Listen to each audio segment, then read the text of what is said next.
Hmm. What, is nothing going to work now? There we go. All right, we should be back up and running.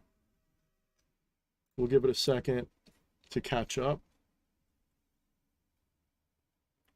All right, just let me know if you guys can hear me now. Should be working. You know what I really wish? If YouTube really gave half a shit, they would put a thing showing audio levels in the stream itself instead of, making you guess. I mean, okay, good. We're getting it all good. All right, sorry guys. Sorry, I had such a good intro planned. Oh well, I guess we'll just have to shoot it shoot it from the hip. Well, hello and welcome everybody. If this is your first time here, I want to congratulate you on finding my stream.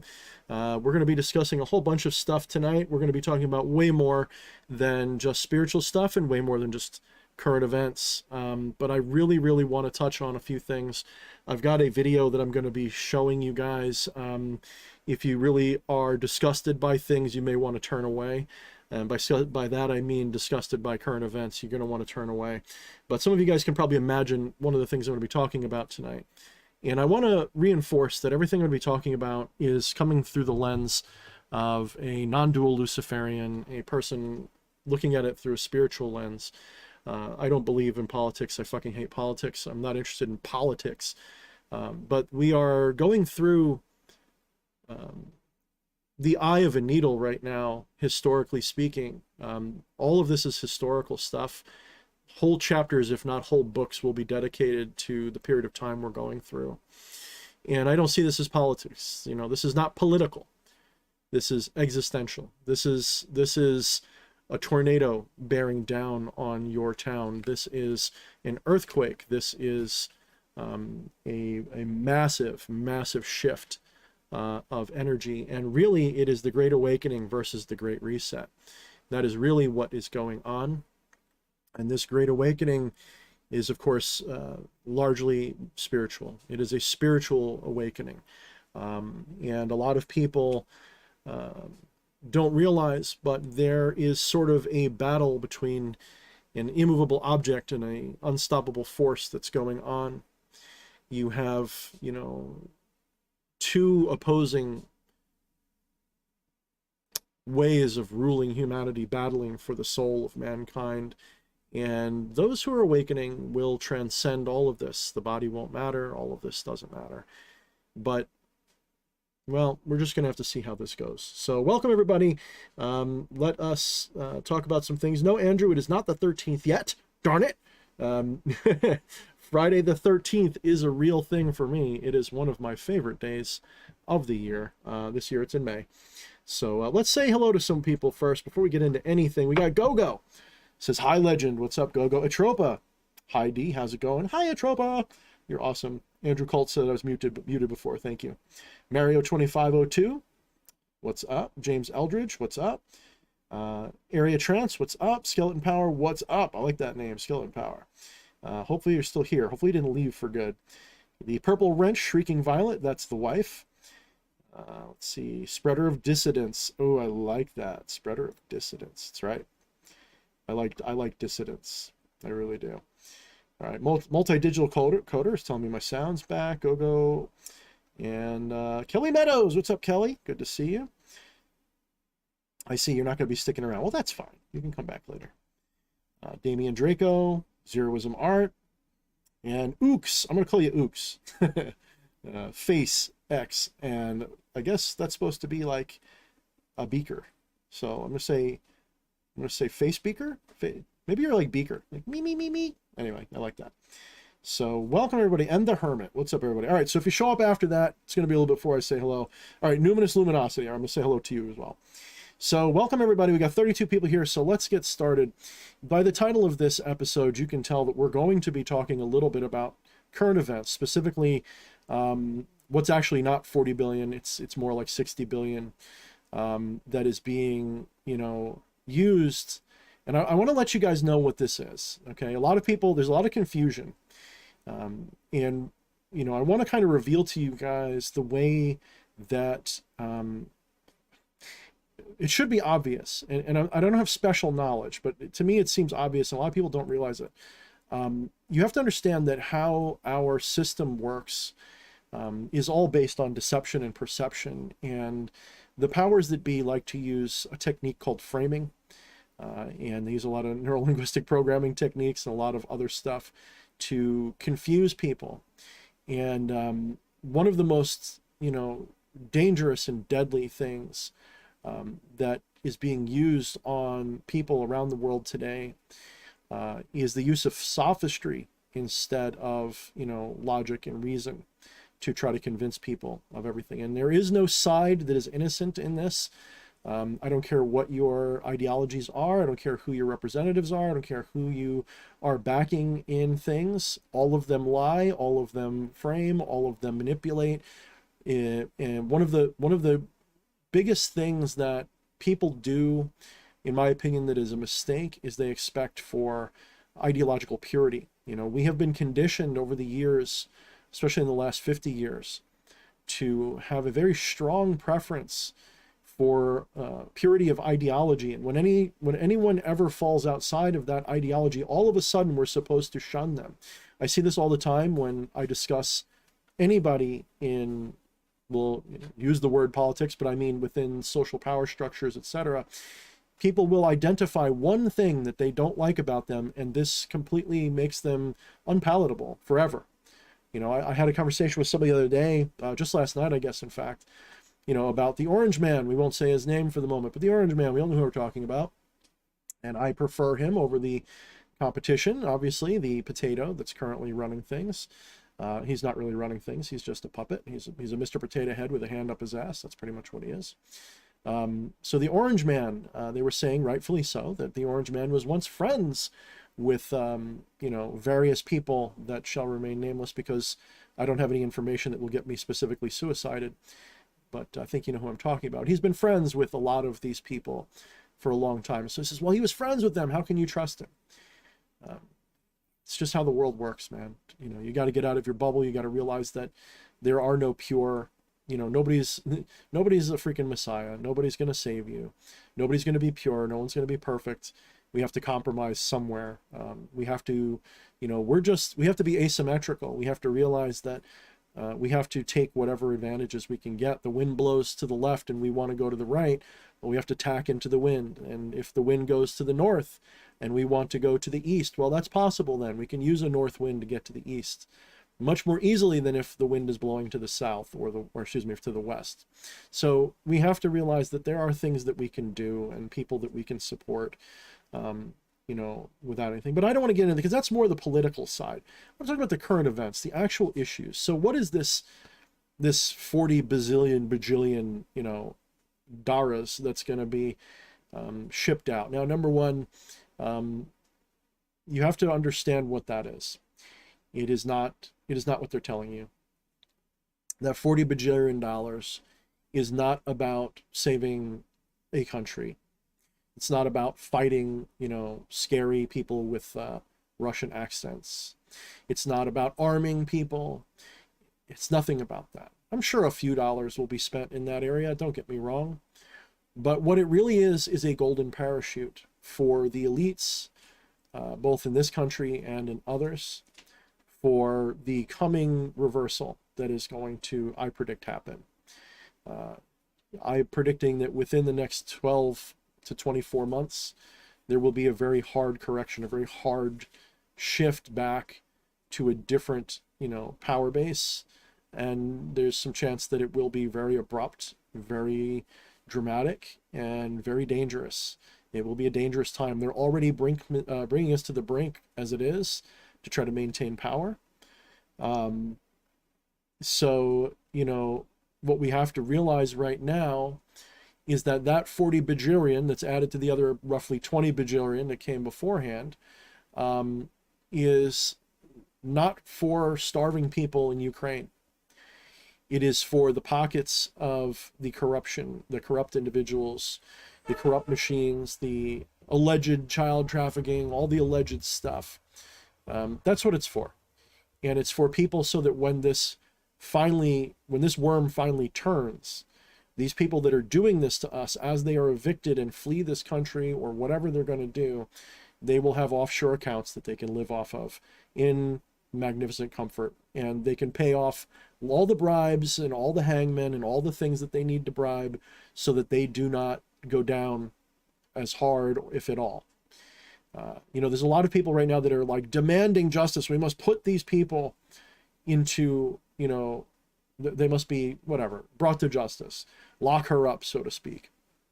I don't have any such hopes. I have absolutely near zero hopes that the actual people that are doing all of this will ever be brought to significant justice. It's just not how the world's ever worked. You've got to wake up and read your history books. The number of times that tyrants and wicked rulers and corrupt officials are brought to actual justice is a fraction. It's a very small fraction of the time. 5%, 3%, probably less. It happens so infrequently because it's actually part of the power structure not to do that. If you've ever played chess, you'll note that if you were playing chess with the people I was brought up playing chess with, it's considered rude to take the king off the board after a checkmate. It's considered rude. You're supposed to put the king in check, and then you just tell them that they're in check. When they can't find a way out, they have to admit checkmate. You don't take the king off the board. Did you ever notice that? Is that how you guys ever played? Well, that's actually a hidden feature of the game. That's actually one of the rules that's unwritten.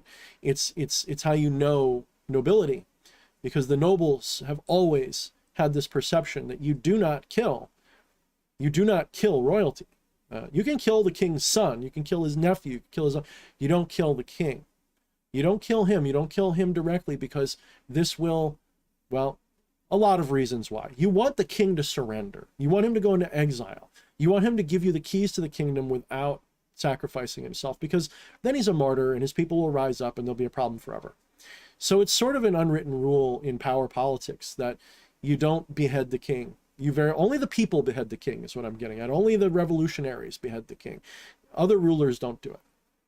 And so what I predict is going to happen most likely, and when I say most likely, in the positive light, because it could still go the wrong way. I'm under no illusion, I'm just not a doomer.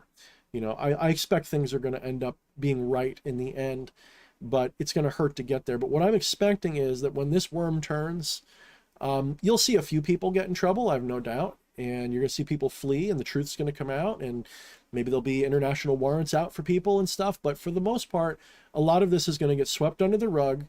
It's going to be considered corruption in politics as usual. The media will say, oh, we're sorry, we were just reporting things that we were told.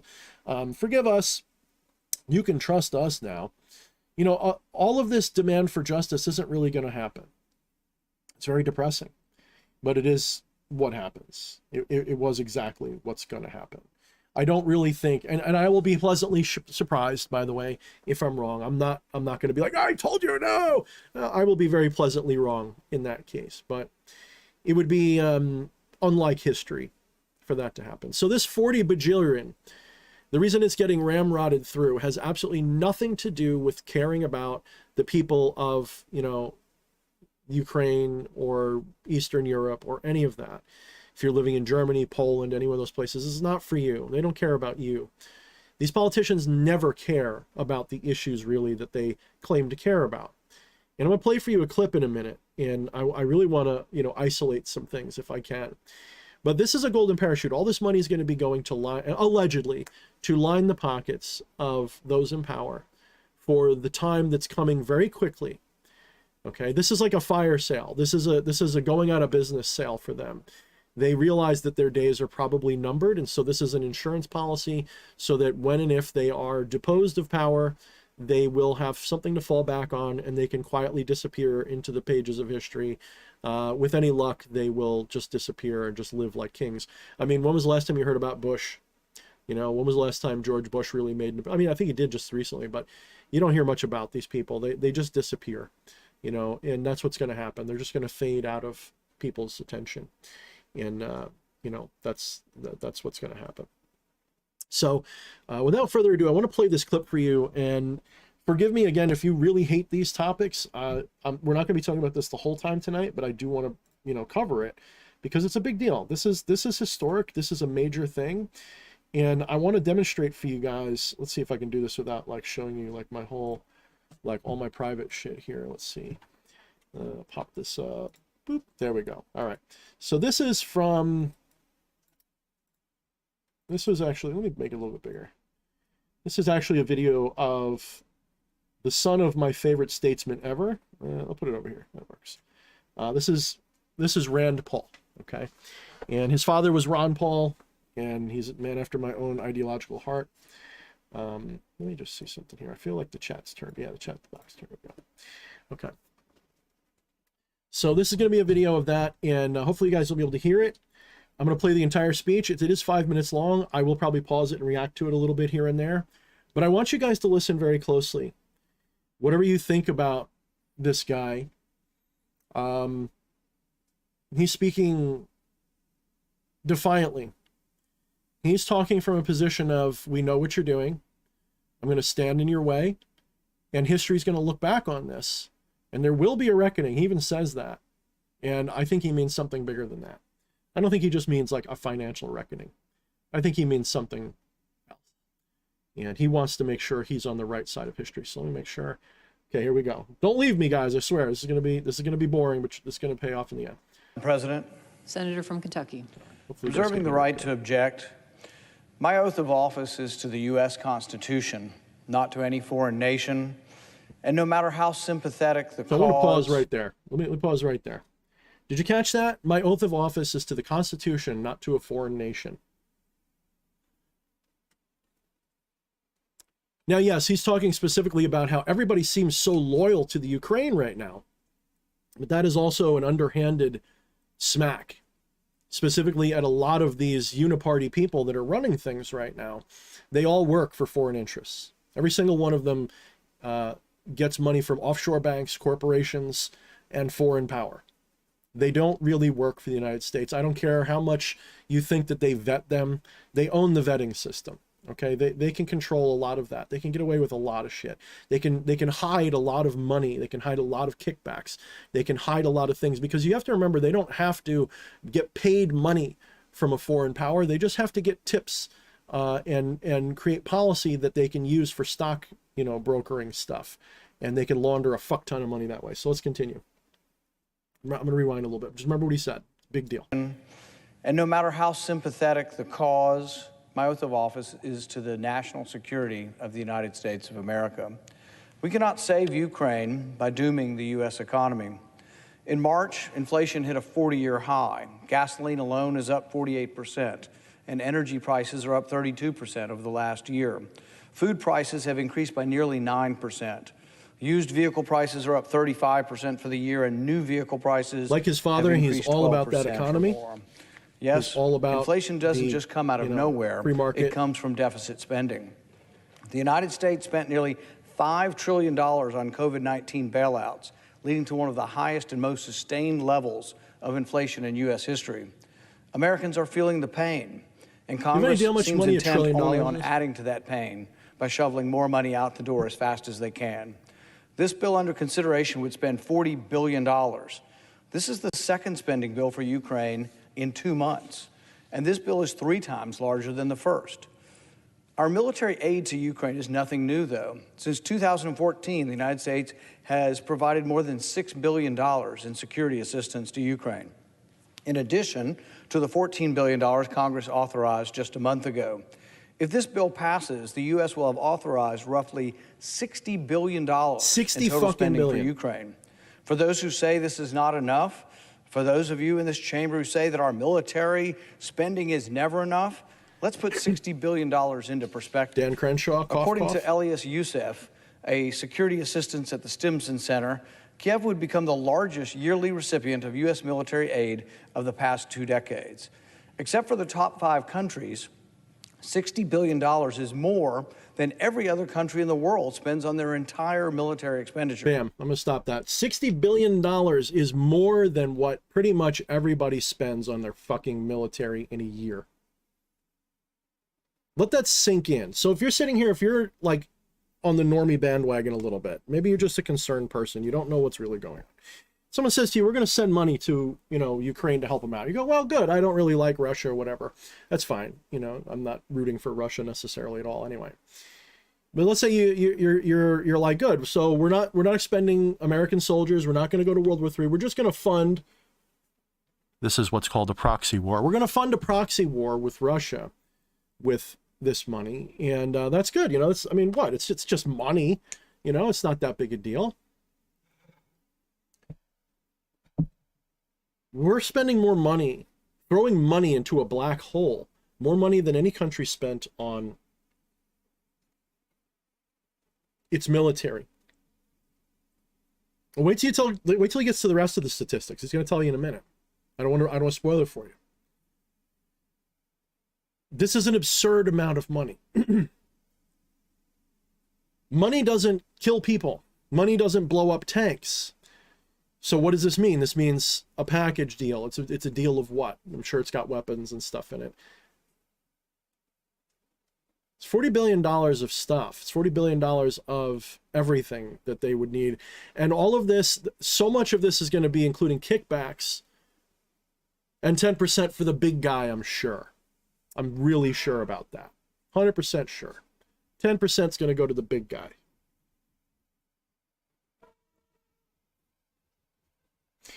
And somebody said the other day, last night, someone made a comment, some ridiculously asinine comment.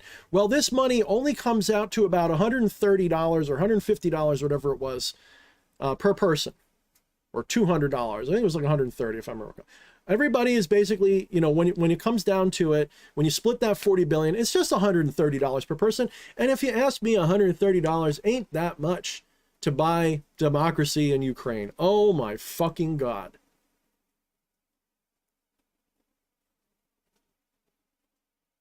Yeah, and I'll just tell my landlord I can't pay rent this month because Ukraine, you know, the Clintons needed money for Burisma and all, I mean, you know, for the Bidens need money for Burisma and all this shit. Give me a fucking break. Give me a break. Spare me your sanctimonious garbage. Okay? Spare me, please. All right, so here we go. Yes, we're talking about for a little while some political stuff, Gage the Mage. So it's not really political though. It's we're on way more than that. This is just, you know, we're going to start with this and we're going to talk about spiritual stuff at some point. Trust me. But this is very important stuff. If you're just joining us now, this is, you know, it is different from my usual topics because this is way more important. I mean, not way more important. I shouldn't say that, but it's absolutely important. And it is historic. This is existential. This is, you know, a fork in the road for human history. Okay. And we've got to pay attention. You've got to pay a fucking attention. All right. So here we go. Let's continue. So let's backtrack so we don't lose our place. For the top 5 countries, $60 billion is more than every other country in the world spends on their entire military expenditures. If this gift to Ukraine passes, our total aid to Ukraine will almost equal the entire military budget of Russia. And it's not as if we have that money lying around. We will have to borrow that money from China to send it to Ukraine. Oof! Did you hear that? Did you hear that? Does anybody know what Belt and Road is? Does anybody know what China likes to do with loans? They use predatory loaning processes, allegedly, to force countries that take these loans into debt that they cannot actually deal with. And in return, they will own parts of your country. Now, of course, we have laws that will probably make us override their bullshit, but they do this all around the world. They will loan you the money to build up their infrastructure or whatever. Then they will own you when you can't pay it back. And guess what they do with that? Think this through. If you've got a bunch of, you know, screw the hard lefty types that are used to be anti-war and used to say don't send money all over the place. Forget the ideologues on that side. Ignore the globalist morons. Ignore the people who are zombified and absolutely have no hope. You got to do some triage here and ignore them. They don't count. They're dead already in a spiritual, mental sense. They're already gone, okay? Until this worm completely turns, they're not coming back. They're just not. If you got friends and family, I'm sorry. Just treat them like a zombie. Try to be real quiet walking past them because you're not going to change them, okay? So you got to aim this at normie people who are just starting to go and question things. Go, what the hell's going on? So tell them, why are we going to be owing money? Now, I don't know. I'm sure Rand Paul will get fact checked a little bit about this. I haven't looked. I don't know if that's necessarily coming directly from China. Okay. But I'm sure it is involved. I'm sure China, there will be some deficit shit going on with China. China holds a lot of our debt. Okay? They just do. Figure that one out. So we're going to owe money to foreign countries. We're basically robbing Peter to pay Paul.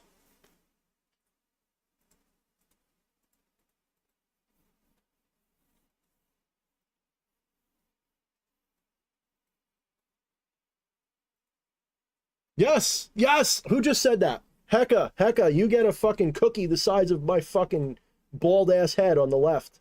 That's hilarious. Borrow money from Russia's ally to fund another country to fight Russia. Welcome to the real world. Welcome to clown world. Welcome. It's been like this for a long ass time. This is why I have no more patience. I'm not playing nice anymore. I'm not pulling my punches and saying, well, we can all just agree to disagree. Line in the sand, my old Viking blood, my old Celtic blood's coming out, you know, tomahawks, pitchforks, and torches and shit, because you're not doing this anymore. Peacefully, of course. I will never, ever, I would never raise my hand in violence to protect my family and my loved ones and my kingdom. Never, no. I would just say, please don't hurt us, Mr. Powerful Government. I'm totally serious. I would never do anything. I've had enough. There is no more diplomacy for this. People aren't listening to each other anyway. Everyone's just an ideologue and making fun of one another and trying to hurt each other's feelings over things. So we've got to just sort of stand up now. It's the people on the reasonable, you know, sleeping giant side of history need to stand up and get a little bit more ballsy and actually speak their minds and tell people to fuck off. You do not need these people to be your friend.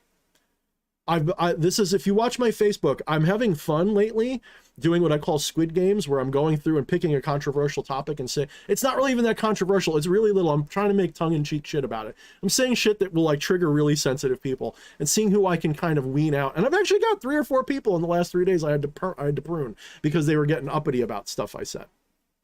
Really fucking funny. All right. So, I'm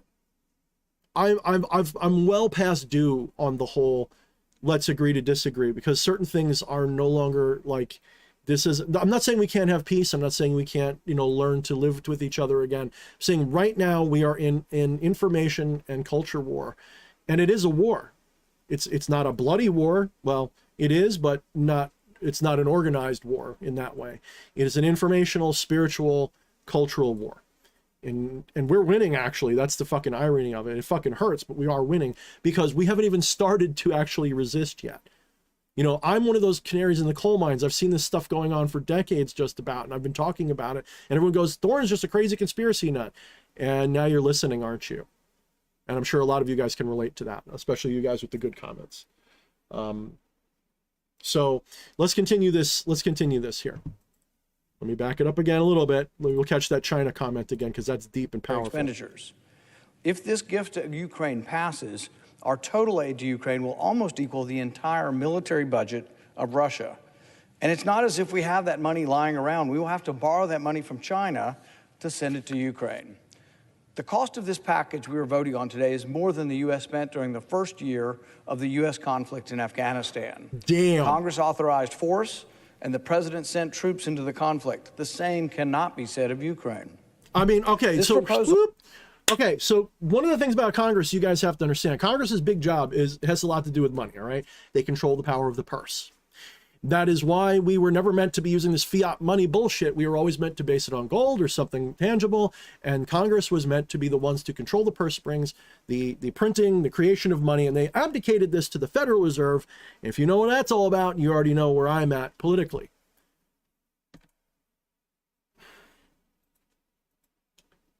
Yeah, let's just continue. He takes his job very seriously. He knows what his job's supposed to be.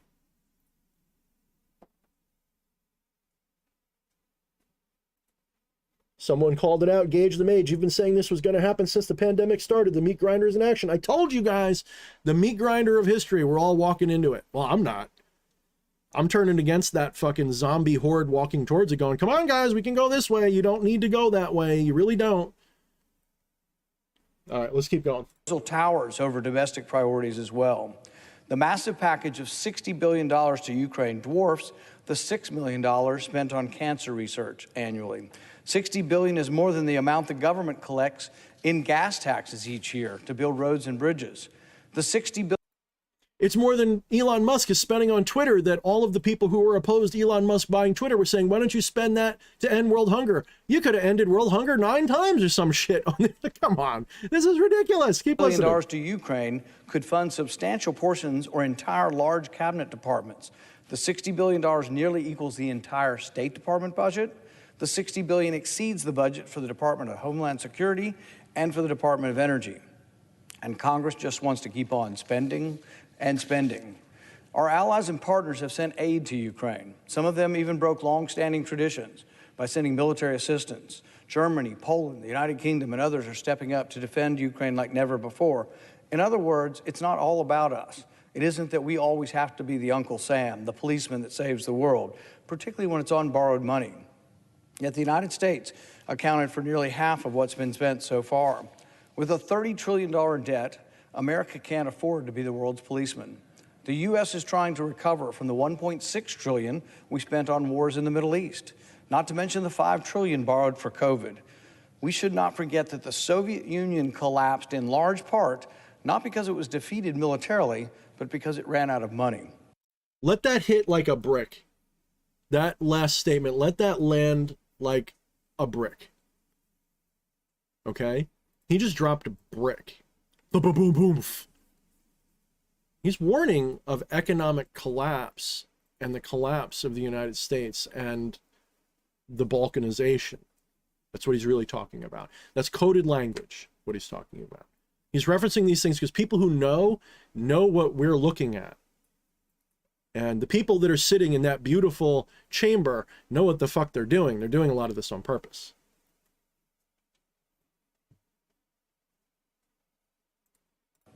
In an attempt to save Ukraine, we will doom the United States to such a future? In the past 2 years, the U.S. has borrowed more money than at any time in our history. We are already experiencing the greatest rate of inflation in over 4 decades. The assault on monetary discipline is untenable, and it cannot go on forever.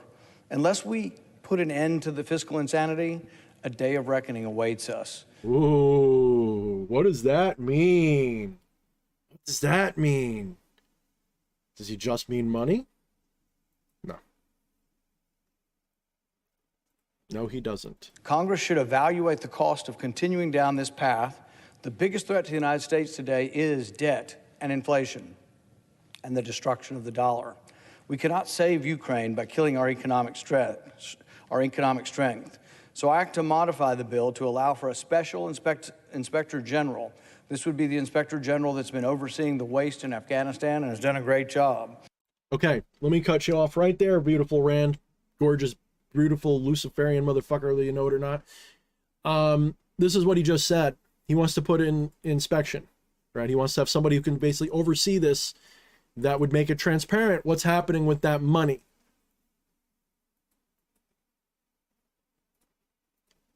Why is that important? Because, as I said, most of this is going to be laundered. Or at least, even if 10% of this is laundered, 40 billion, 10% of that getting laundered through the system and spread out to all the people.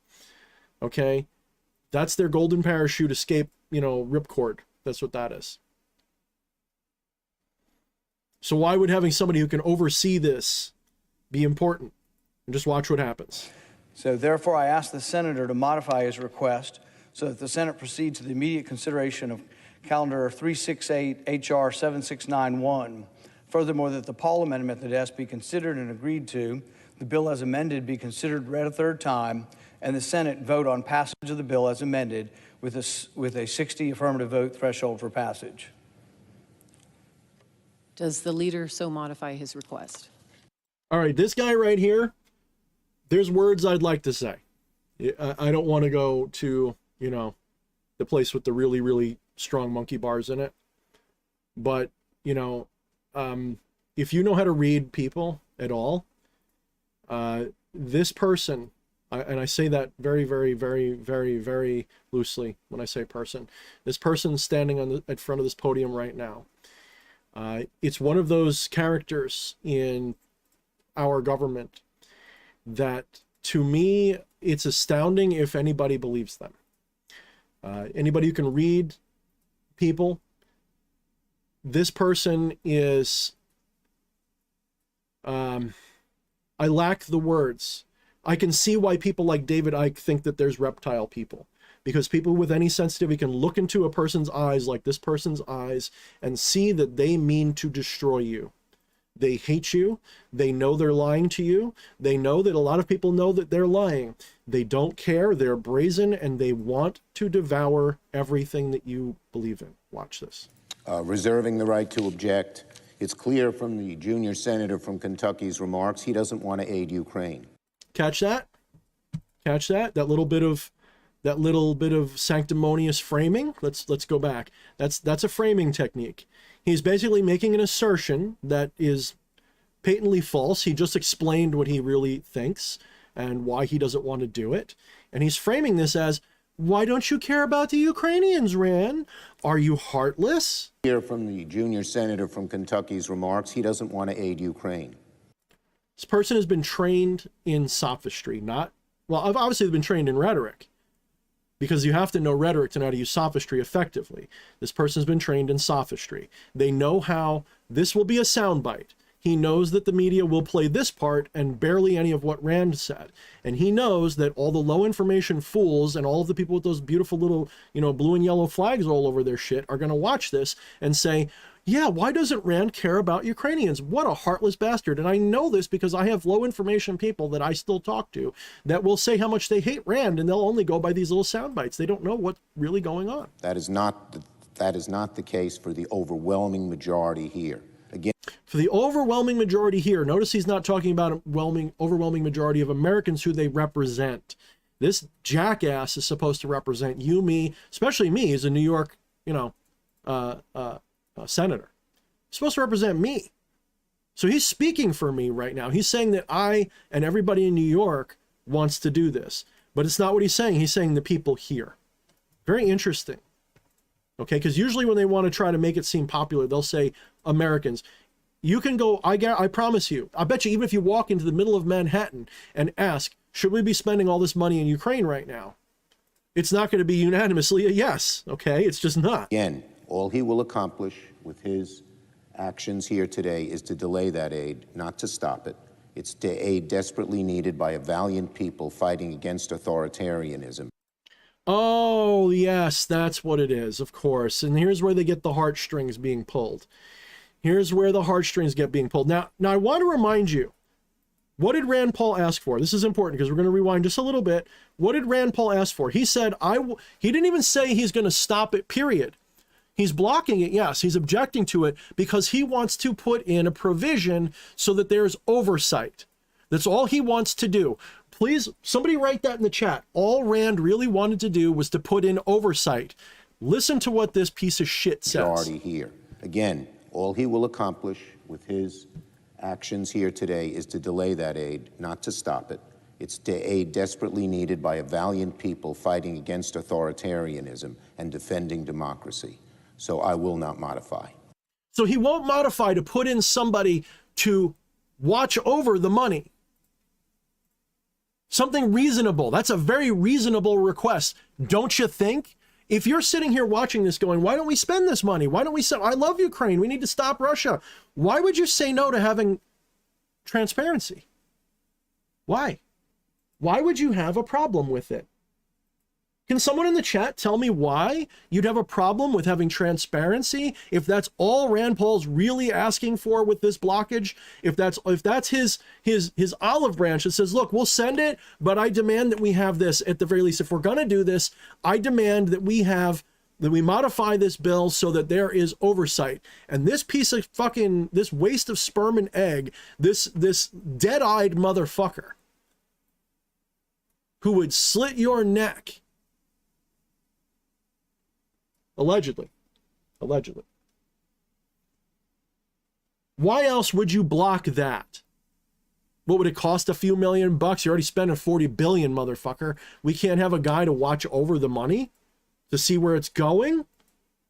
No oversight, no transparency whatsoever. Just here's a fucking check for 40 billion worth of American stuff, and the military industrial complex gets $1 bajillion, and you get $1 bajillion, and everybody but us gets $1 bajillion, right? What else does he say? What else does this cocksucker say? Is there an objection to the original request? I object. Objection is heard. So Rand Paul stops it. That's what he does. All right?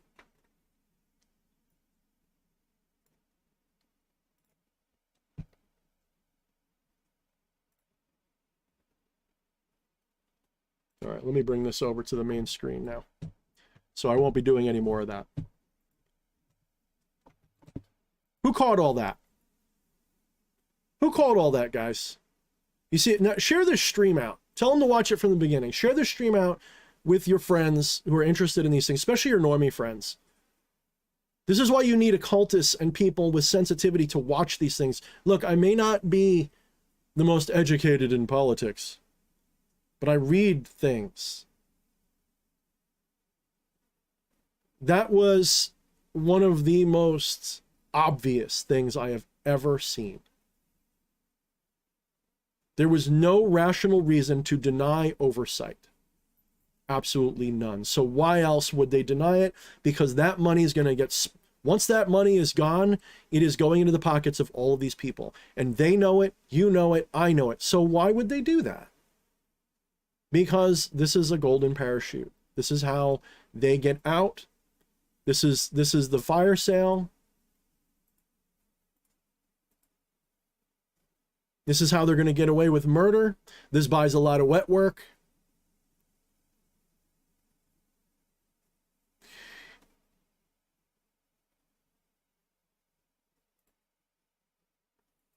Area Trans says it well. When looking for red flags in any form of government, you will often find that each piece of the overarching body is just a mere fabric on one massive warning sign. Bingo. People ask me, Thorne, why do you like living in government? Why are you so opposed to the government? You don't trust the government? No, I don't trust the motherfucking government because my eyes are wide open, man. I'm very skeptical of all government, including the ones I like.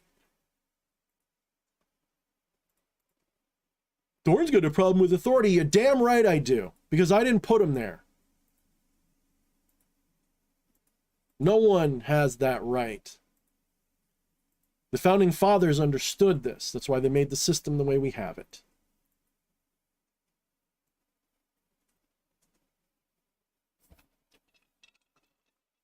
So share this out. Give this a thumb up. Give this a like. Subscribe to my channel if you're new. Share this on Twitter. Share it on Facebook. Share it everywhere.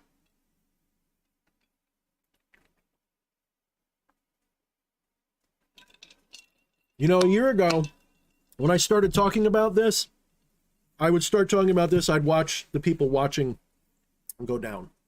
I'd start bringing this stuff up, and I'd see people tune out. Fleshy, my beloved brother, he doesn't like this kind of stuff.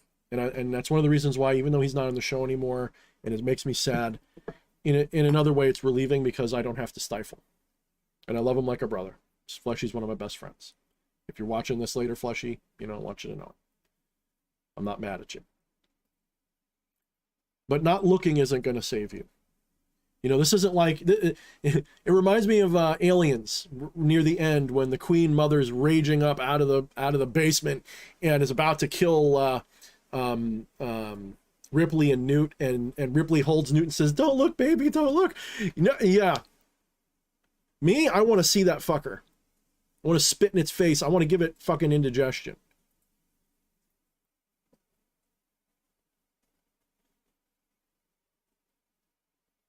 Joffrey, I agree. I was never really into politics. You better be quick, guys. You better get into it now. You better learn. You better figure out, and I'm not yelling at you, by the way. You represent a lot of people. Y'all better get with the fucking program. Now. Let me use my dad voice. Get up. Now. Stop sleeping through this. This isn't just corruption in politics as usual. This is an existential threat from within and without. This is something that is going to destroy your future. And if you thought you were scared and bothered by stuff that they told you to be scared of before, you haven't seen shit yet. Good news is we can stop it.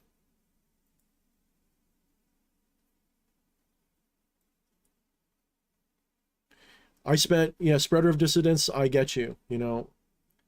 He says, I've been all up politics guts for years. Now I can't get out when I really want to. I got out for like 3 years there, guys, from 2018 to 2020. I was like, I don't have to worry about it. We got the orange Cheeto in charge, and he's doing a pretty good job of running interference and being a monkey wrench in the works. I guess I'll relax. If he wins 2020, we know that there's nothing to worry about anymore because we're starting to get this. And I started to get complacent, and I just did spiritual videos. I was so happy.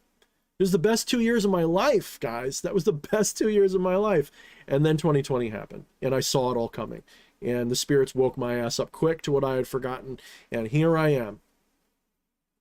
And this is where things are going to get crazy because a lot of people are going to have to start compromising on the finer points of their principles. This is what I meant before about the purity test in terms of ideology. People have got to bug up their ass for purity. You're going to have to compromise and pick a side, just like the Revolutionary War people did in America in 1776. You may not love everything that the colonialists wanted to do, but you've got a choice. The colonialist idea of freedom or the British crown. Which is it going to be? This is the way things happen. You have to understand that all conflicts, you know, the powers that be don't like multifaceted conflicts. They like two sides to these things because it's a lot easier to win a war against one enemy than 12. So they try to consolidate everything into two sides, and that is just how human beings work. You know, people go, everything's just too binary and it's us versus them. Well, at some point, that is the nature of conflict. I'm sorry. You know, I too don't like it. I don't like that we're being divided. I don't like that I have to start using rhetoric like this and say to hell with these people. But there comes a point where the enemy on the hill is going to destroy you if you don't do exactly that.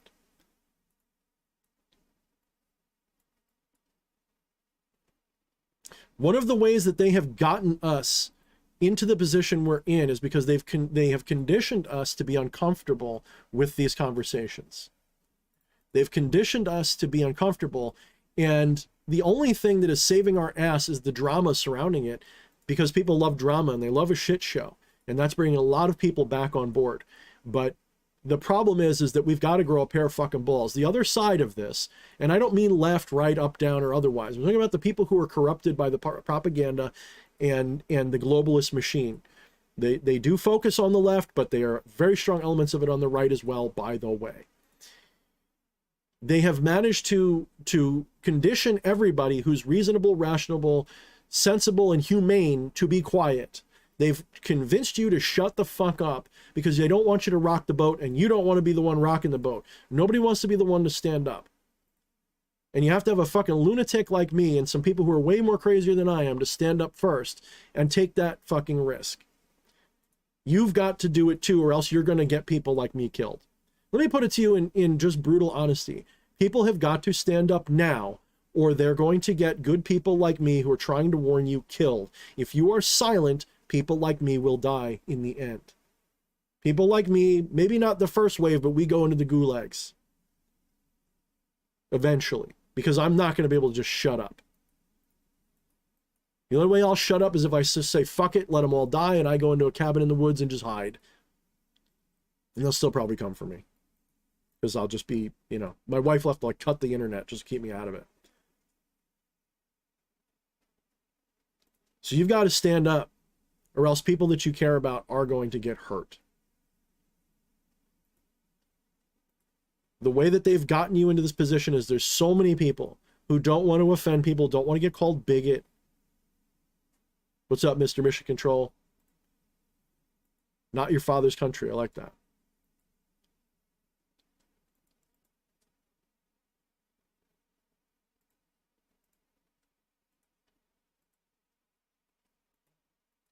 You gotta fucking open your mouth, guys. Do you know how much I've sacrificed? I mean, maybe not that much. Do you know how much I've sacrificed to do this? I had a very lucrative thing going just talking spirituality.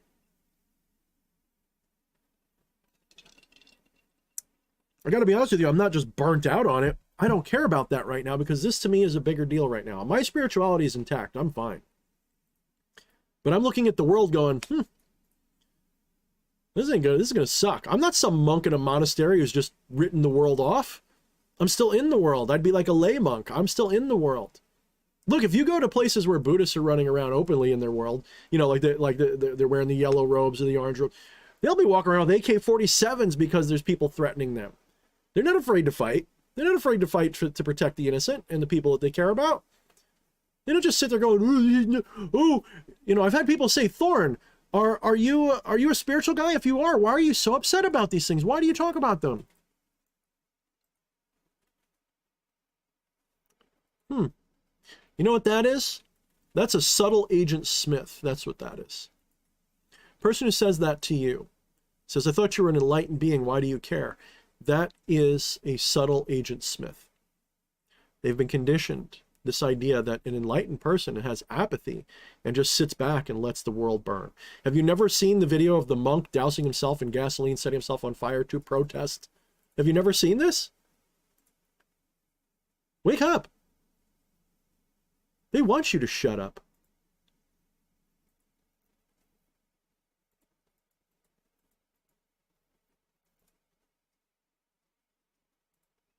This is what the chosen of Lucifer are called to do. This is what we're called to do.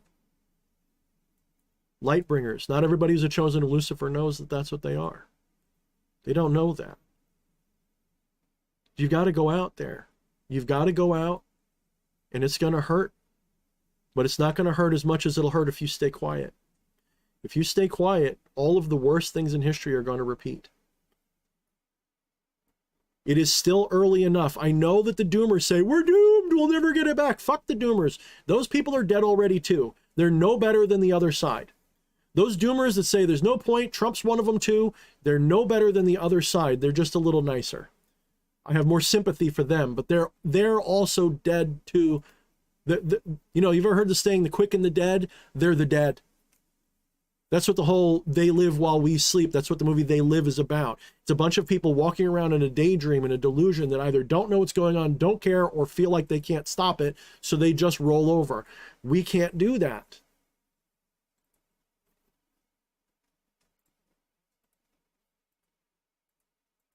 Look, I haven't had it all figured out all the time.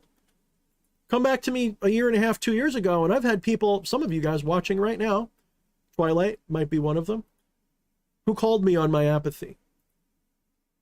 Because I was saying, fuck it. Maybe we should just roll over. Fuck it.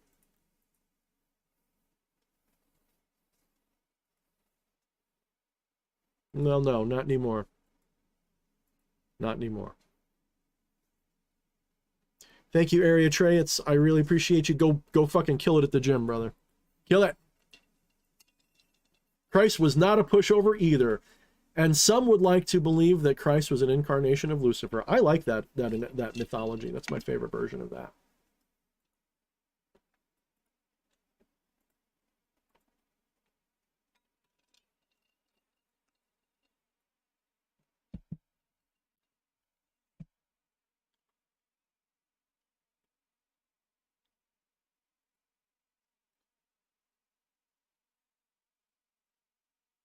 So what are we going to do?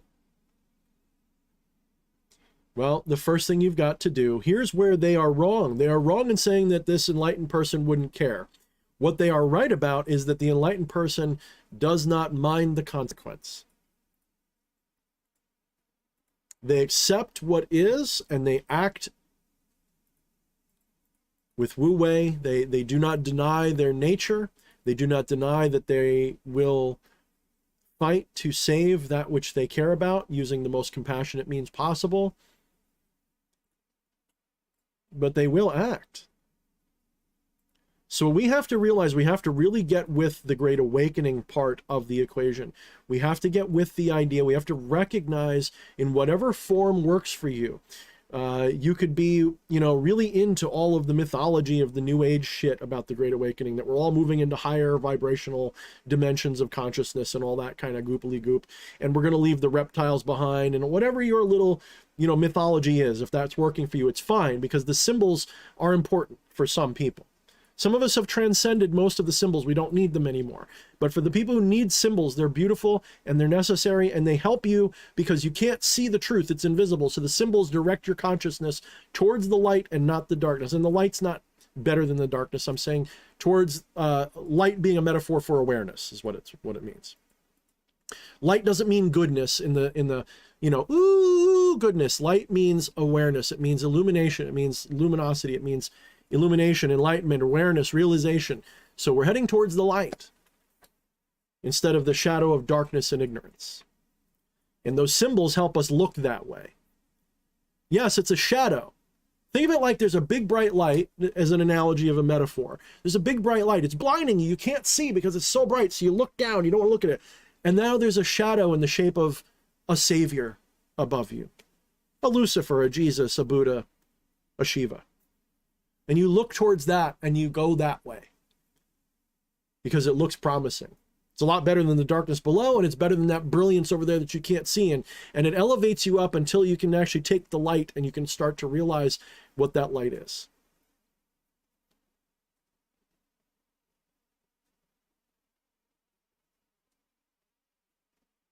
So we need to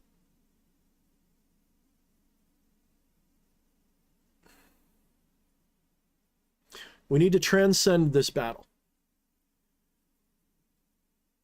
Doomers, one of the reasons I'm so opposed to doomers and black pilling is that they have failed the Great Reset Challenge. They have failed the Great Awakening Challenge. They have failed it. They can still come back, but they've failed it for now. They've already given up, and they're going into the darkness of ignorance, and they're just going to keep going lower and lower and lower, and they're already doomed. We absolutely must transcend this.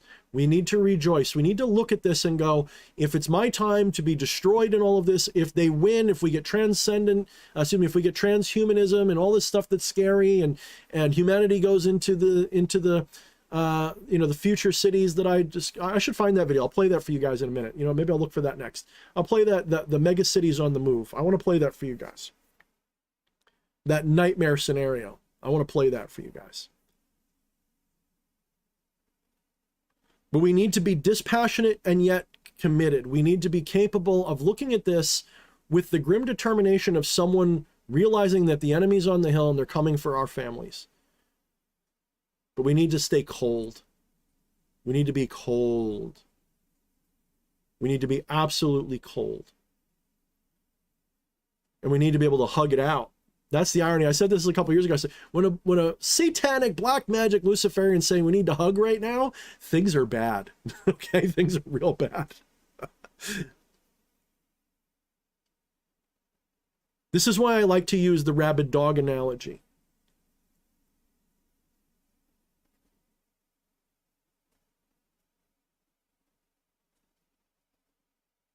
I like the lightning strike. Excuse me, that's a good analogy. I like the rabid dog analogy because if it's your pet that's the rabid dog, you don't put it down with hatred. You put it down with mercy and compassion. This is why I like the rabid dog analogy. I see all of this as a bunch of rabid dogs. And I'm not speaking about violence, Miss Wojcicki. I'm speaking about change. I want to do this as peacefully and compassionately as possible.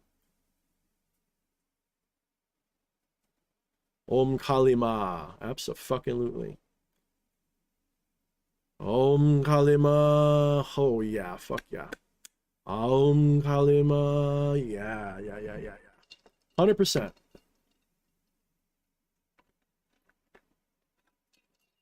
Come, Mother Kali.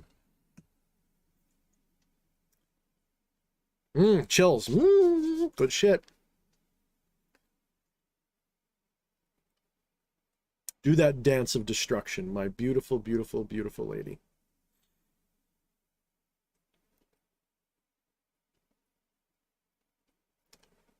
So we need to be dispassionate, committed, accepting, stoic, and absolutely determined. But we do have to get mad on some level. We have to be mad and realize what's happening. You have to get knocked out of your complacency.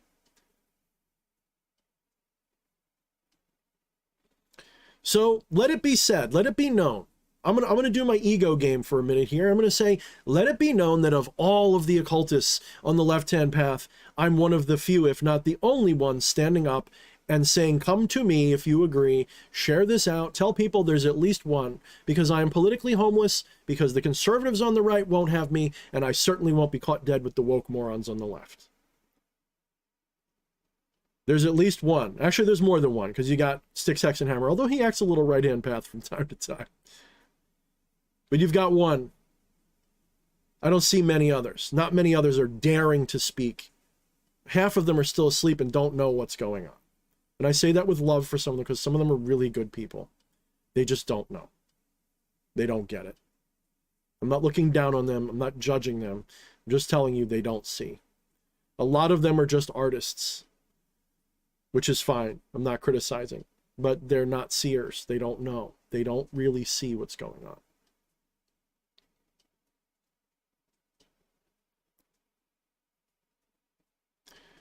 So there's one. Tell your friends. D.H. Thorne's one of them. Call it the left hand of liberty. I represent the left hand of liberty. We're here. We're watching. You need occultists. You need people like us to show you what you can't see. Because we're used to looking behind the superficial, seeing the hidden and invisible and unspeakable behind. And I cannot claim to have special knowledge. What I can claim is that very good pattern recognition ability. And I'm not alone. Pretty much everybody here has that ability, otherwise you wouldn't be agreeing with me. So you're all good at it too. Is that a Quetting reference, Thorne? You know, Quetting is, you know, he's a dear friend on a lot of levels, although we've grown a little distant lately. He sees something, but I don't think he sees the detail. I think that he knows that there's shit going on, and I think that, you know, he has had the intuition to have sanctuary and an escape and all of that for a while.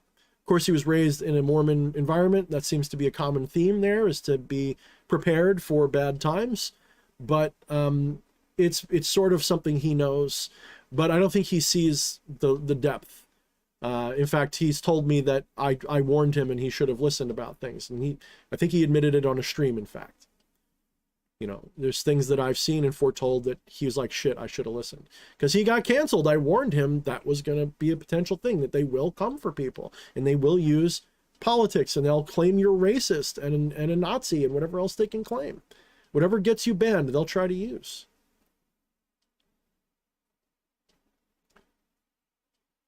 Well, Cthulhu669, I'm not here to make other people see me as sane. I'm here for you guys. You're not crazy that way. We might be crazy, sure, but we're not crazy in this way. We're not.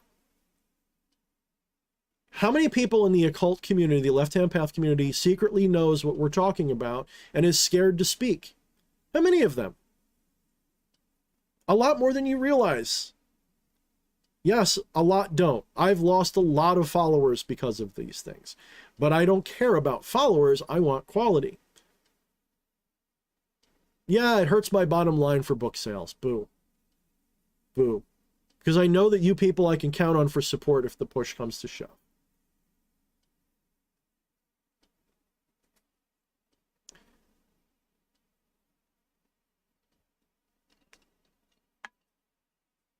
I've resigned myself to probably being poor for my entire life. I never did any of this for money. Money was nice. Appreciated it. Got a little bit. Got a little comfortable. Got a little complacent. Now I'm taking my savings and trying to figure out ways to leverage it so I can have a future, but I don't have that much. Really don't.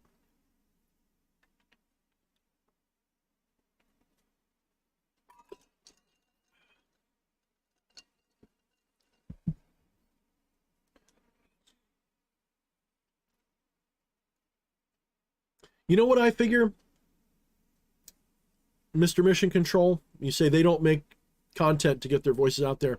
You know what I realized? I wrote 3 books. They were fairly successful for self-published books.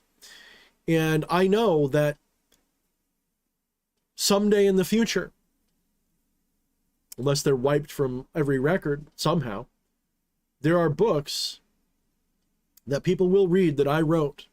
Someone like Styx Hexenhammer 100, 200 years from now will be editing my books and turning them into just quaint, interesting studies.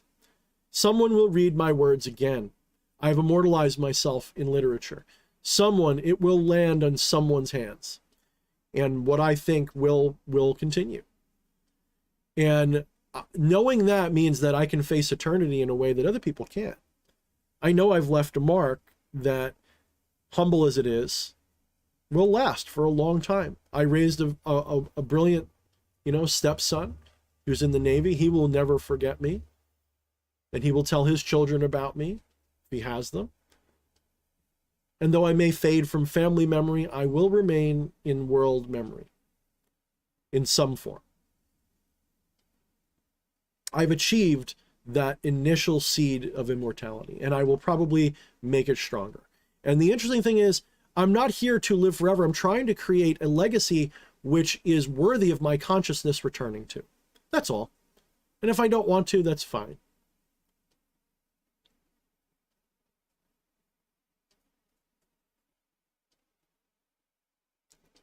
Cthulhu 669 says, LHP cultists should back other LHP occultists. I agree and disagree. LHP is really not about, forming some sort of brick wall of ideology. I don't believe in that. It would be nice if there wasn't so much cutthroat shit going on. That part I agree, up to that point. But I don't want... Look, I've realized that what made me sick of all of this was being tied to so many people. As I have withdrawn a little bit, from the social media, when I say withdraw, I mean from actual friendships on social media. When I use social media as an outlet for creativity, I'm fine. When I use it as, I've got to worry about what Frank thinks, and I got to worry about how these people will see my content, and I've got to worry about what my friends online think of me because we're getting close, and I've got 12 different people who have an idea of what I should be doing, and they all want a piece of me, and they all got questions. I had to withdraw from that. That's why I stopped doing the mentoring. That's why I stopped doing a lot of that stuff, because I had way too many things I'm worried about. And some of you guys I do care about. It's just I have to draw a line. I have to draw a line between my energy and you. Because I'm a generous person, believe it or not. People don't know that. They think that, oh, just another person doing it for... Man, I'm motherfucking generous. That's what people don't realize. I'm stingy in one way, but I'm generous in another. I trust me on that. So...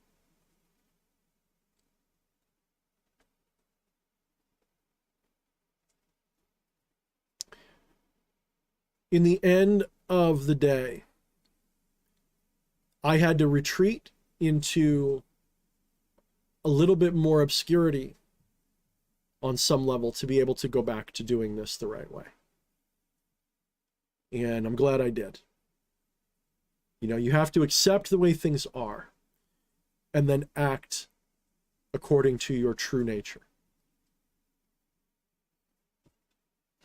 And one of the ways of warding yourself is to, well, just don't be available. Don't be the nail that sticks up, I guess.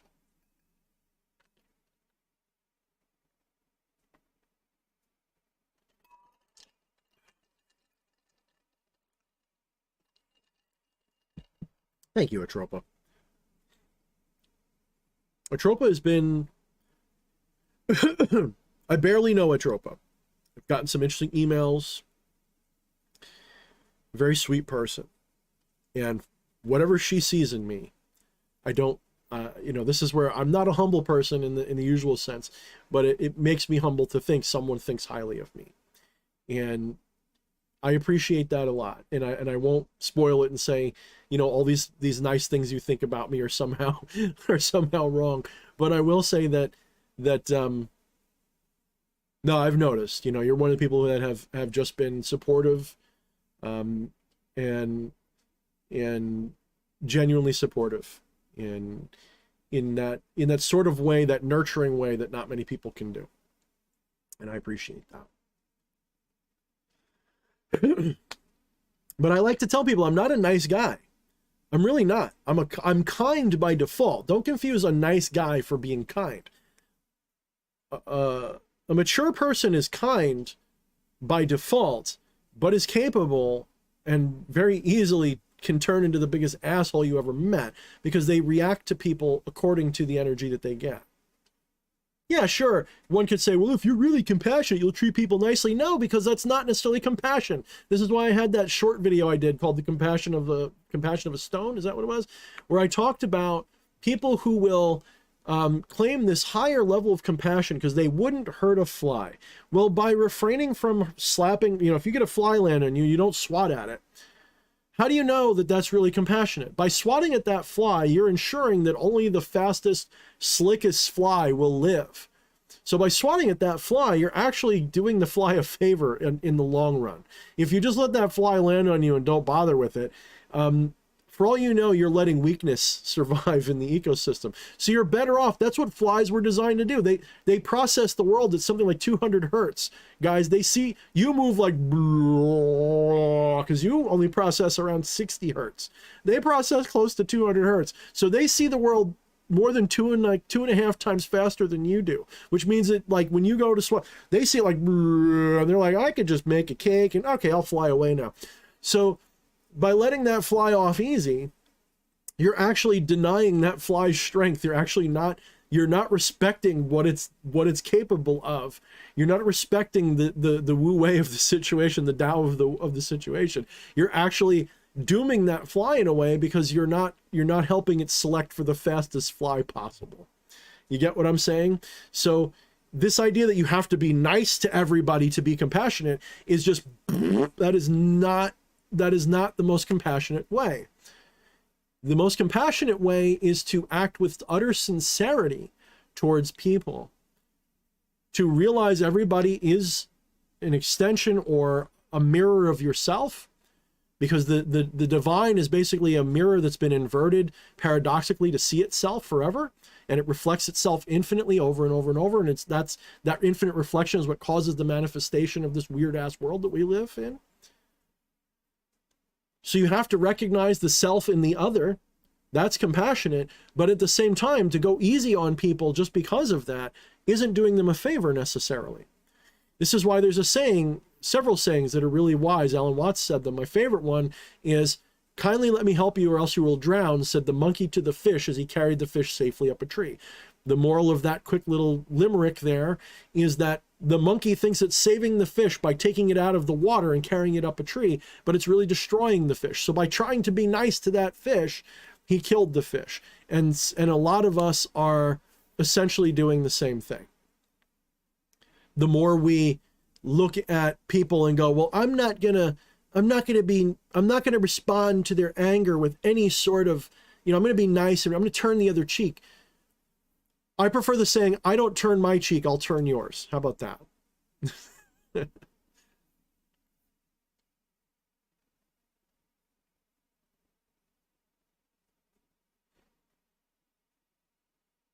The easiest way to catch a fly is to go slow. That's the easiest way to catch a fly. Because the rate at which they perceive reality, if you go slow enough, you move in the same way a tree moves when it's growing, as far as their consciousness is concerned, as far as their awareness is concerned.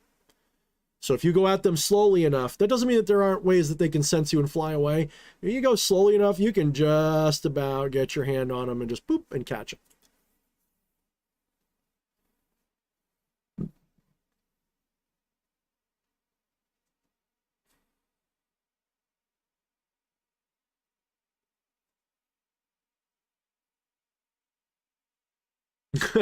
Jen says, or grab a fly swatter and rage swat.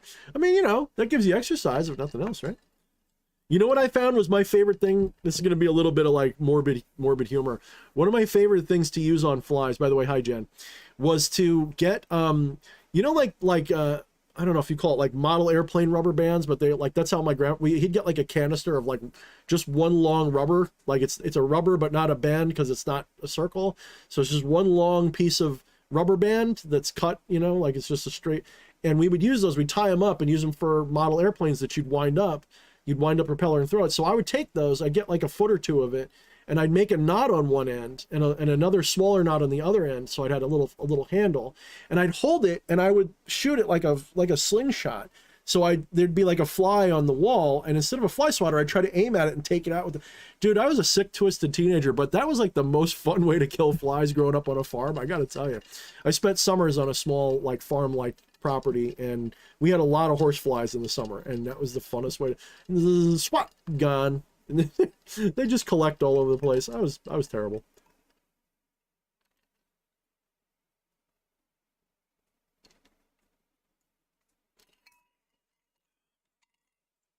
Someone knows, spreader of dissidence knows my technique. It's a fun way to get flies, man. It really is. Yep. But I won't lie, there's a part of me that even now, if I see like a little gnat and I kill it out of hand without reason, I do feel kind of like, why did I do that? I'm not gonna lie. I'm not gonna act like I'm some hard ass that just loves killing things. I'm not like that. There really should be a reason for it.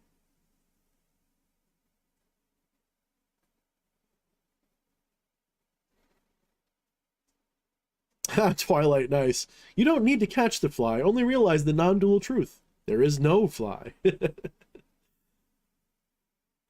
Aquanet and a lighter. That'll take a lot of dude, you could fight the aliens from the Alien movies. You could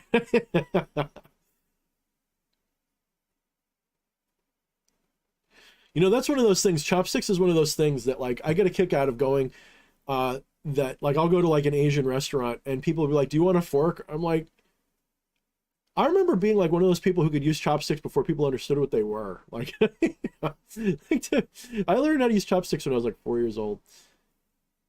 I'm not saying I use them better than everybody. I got carpal tunnel, so those fucking things hurt after a little while, but I do like them. Like, I eat soup with chopsticks. Show me hands below. How many of you eat soup with chopsticks and realize that some soups are actually meant to be eaten with chopsticks? Like, there's a lot of soups that you've got big parts that like they make the seafood soup at this Japanese place I go to.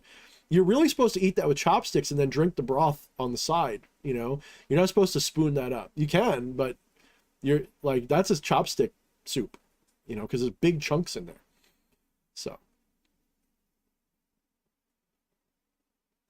yeah, I mean, Atropy's got a point. Like I like to do that a lot of the times too. That doesn't mean I don't have my limits. Like I feel a genuine sense of like I try not to kill spiders if I can help it. I usually try to let them out, but there's definitely limits. Like if a spider like crawls in my PC, I'm like, he's gonna make a web in there and short it out. That thing's $3.5 grand. Sorry, you're getting squashed if I can't catch you, buddy. Or you know, stuff like that. There are limits. Like if I I don't know, there's limits. I'll just put it that way. Mosquitoes I got no compassion for whatsoever. I see a mosquito, you're dead. Just I have no patience. But little gnats and things, like, I don't know. If I can do it without killing them, I will.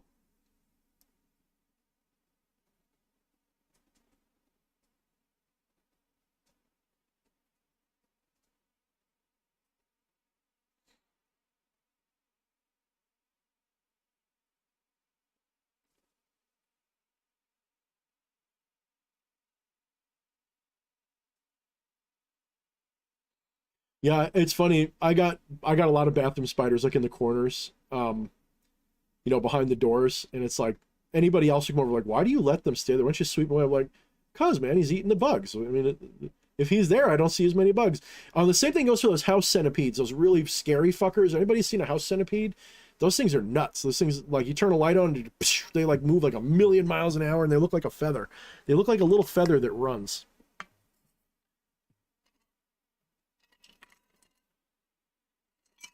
If you don't like spiders in your house, you got to leave the earwigs and the house centipedes alone. They'll help keep the spiders down. Doesn't work in my house though, because for whatever reason, soon as the spring hits and we get a rainy day, all of a sudden like 10 spiders crawl around over me at any given moment, and I have to like watch. Like if you ever see me in the right time of year, I'll be doing streams like this because I'm like, oh, there goes a spider, because they're always they're trying to find reasons to land on me.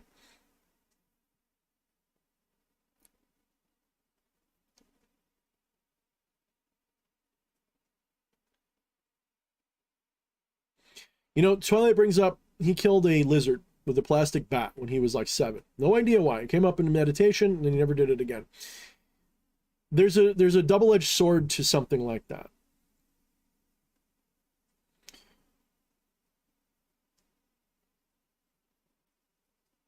There's a double-edged sword to that kind of a situation, because on the one hand, from a compassionate perspective, recognizing the divine in everything, we should say, well, I don't want to hurt this innocent creature. But the double-edged sword of that is, if you feel guilt, it's not about the creature anymore. This is a very important lesson that I learned a long time ago. If the reason that you won't kill something is because of any feeling of guilt at all whatsoever, that was still a karmic act. That was still more karma. The only karma-free reason to not kill, it can't be because you were going to feel bad about it. It can't be any sense of guilt. It's got to be simply, I love you, just go that way. I love you, I don't want to hurt you.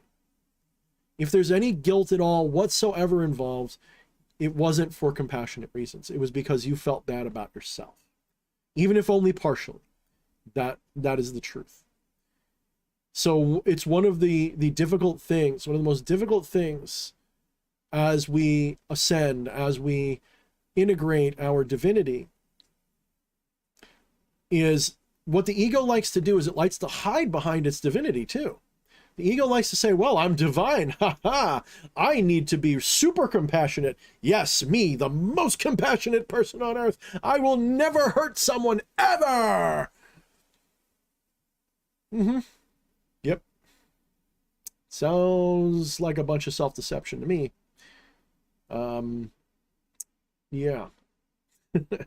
No, that's basically just telling me that you are one of the most arrogant creatures in the world because you think the whole reason you're not supposed to kill things is you don't want to feel bad about doing it.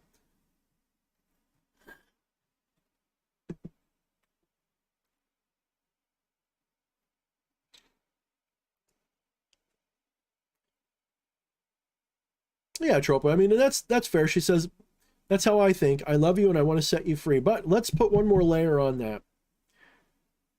There's also a time to kill. There's a time to eat. There's a time, the problem is that we tend to put things in binaries. Like I will never kill, I will always kill, right? That's obviously not realistic. There's definitely time to do things.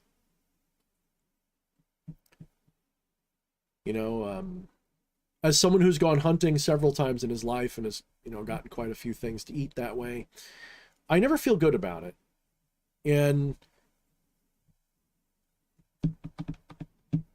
I look at them and my empathy goes through the roof. There's not a lot of animals. People are different. Like, I've been desensitized. I've been conditioned to look at humans as gross, which is sad. It really is. But there's not many creatures that creep and crawl and walk and fly that I don't look at and look in their eye or whatever they have that passes for an eye and see the divine in there looking back at me. I mean that. I just got a new bird. It's the sweetest fucking thing. It's a little parrotlet, which is a type of true parrot, and it's this fucking big. And it's as smart as a full-size, pirate parrot. It's like one of these jammies, but it's like the size of my lighter. Like, it's barely 5 inches long. And it's got the same brain as a larger parrot. It is smart, it's clever, it's feisty, and it started to bond to me already. And I'm looking at this thing in the eye and I'm like, damn, God's in there, right? Like the same God that's in me is in there. I know what namaste means, man. I know what that means. And I look at that creature and I'm like, should I probably kill somebody if they came in and messed with you? And it's really weird, right? To feel this way over animals. And I got to tell you that I think that the default state of humanity is to be like that towards all living things. I hate to sound like a love and light retard right now, but people make this misunderstanding the left-hand path can't have love and light in it. It just means that you don't wear love and light like a badge. You don't do it that way. Love and light has to be a sincere thing. That's my point. There's nothing wrong with love and light if it's sincere. It's when it's insincere that it's really disgusting. Like, false love and light is one of the most horrific things I can think of. It's the same energy that the fundamentalist Christians use when they want to save you by burning you at the stake. It's the same energy. It's just warped in a different way. But actual love and light, the sincere kind, is fine. It's great. And I think that when human beings are born, we have to learn to be callous. And to a degree, we must be callous, okay, to a degree. Look, the spider must eat the fly. I'm not going to sit here and be one of these people that says just become a vegetarian because you don't want to hurt animals. Dude, I know plants feel things. Call me a little crazy, but I look at a plant and I talk to it. I know it's got a soul, okay, so to speak. I know it's got divinity in it. And I look at it and go, what's the difference between eating this mango versus eating this chicken leg? To me, there's no difference. So if there's no difference, then how do I rectify this? Well, I do what nature does. You know, I have a saying that I've coined, and it's my favorite. It's going to be on the wall of my temple. I got to get it printed out or something at some point. And it is, if all is divine, then nothing is forbidden. And live by those thoughts. If all is divine, then nothing is forbidden. That doesn't mean you have carte blanche to do anything and be evil. What it means is that even in the most evilest deed, there is divinity. And it is something that the divine wishes to experience and is intentionally experiencing. The same divine that is behind the eyes of every murderer is behind the eyes of all of their victims. That doesn't make either one of them less divine. And that's a very difficult pill for a lot of people to swallow. We are all potential turds. We are all eventual turds, I think is the better way to put that. Scotty says, we are all potential turds. I think we are all eventually turds. Something's going to eat us and shit us out someday. You know, I don't know if it's going to be a person, an animal, a fly, an amoeba. Something's going to eat you and shit you out. And let me be honest, that's not what they're not eating you and shitting you out, because you're not that thing. You're not this. My last stream, I had the saying, you know, if I told all of you guys right now to go look at your eyes, what would you do? Most of you would find a mirror or reflective surface and be like, there's my eyes. And be like, no, you're looking at them right now. That's how you see, right? You're looking at your eyes. You see your eyes right now. They're invisible because you have to see through them to see. So you're looking through the clarity of your eyes right now. So that's what you're seeing through. The lesson here is that you're not this body, ultimately. This body is just a thing you're looking through.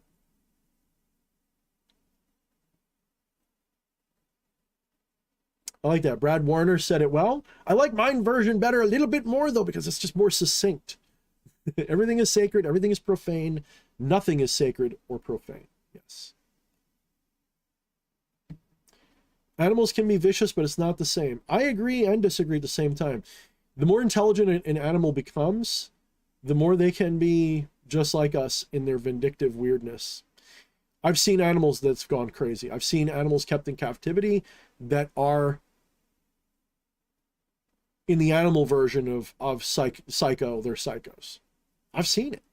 I've had birds, right, that I inherited from people that didn't know how to take care of them, that were crotchety, nasty, angry, insane creatures that wanted to hurt you for no other reason than it made them feel good to hurt you. I'm not kidding. Like, sometimes it was fear-based, yes, but it was also just they wanted to hurt you.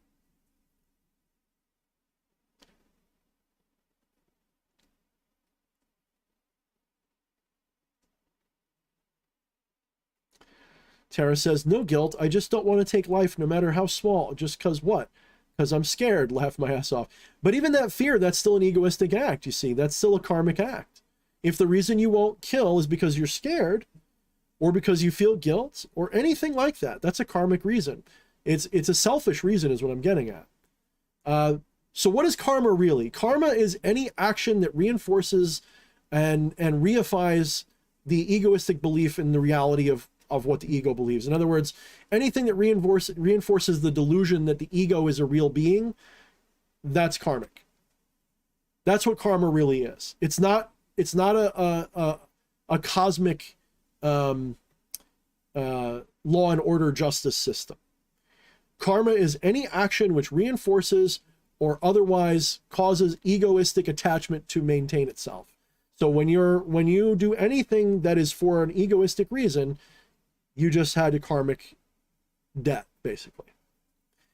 And even the intention of not having karmic debt is a karmic debt because it's still a selfish reason for doing things. The only way to not have karmic debt is to completely let go of the notion completely and just be authentic. Be authentic and be sincere, and you won't have karmic debt. I promise you. You'll sleep like a baby because you'll be like, nah. That's what the whole weighing of your heart versus a feather in the Egyptian lore really means is, did you go through life with a lot of attachments and get a heavy heart when you died? Or did you realize that what you were doing was the divine and that you were, right? Your heart's as light as a feather, you have no attachments.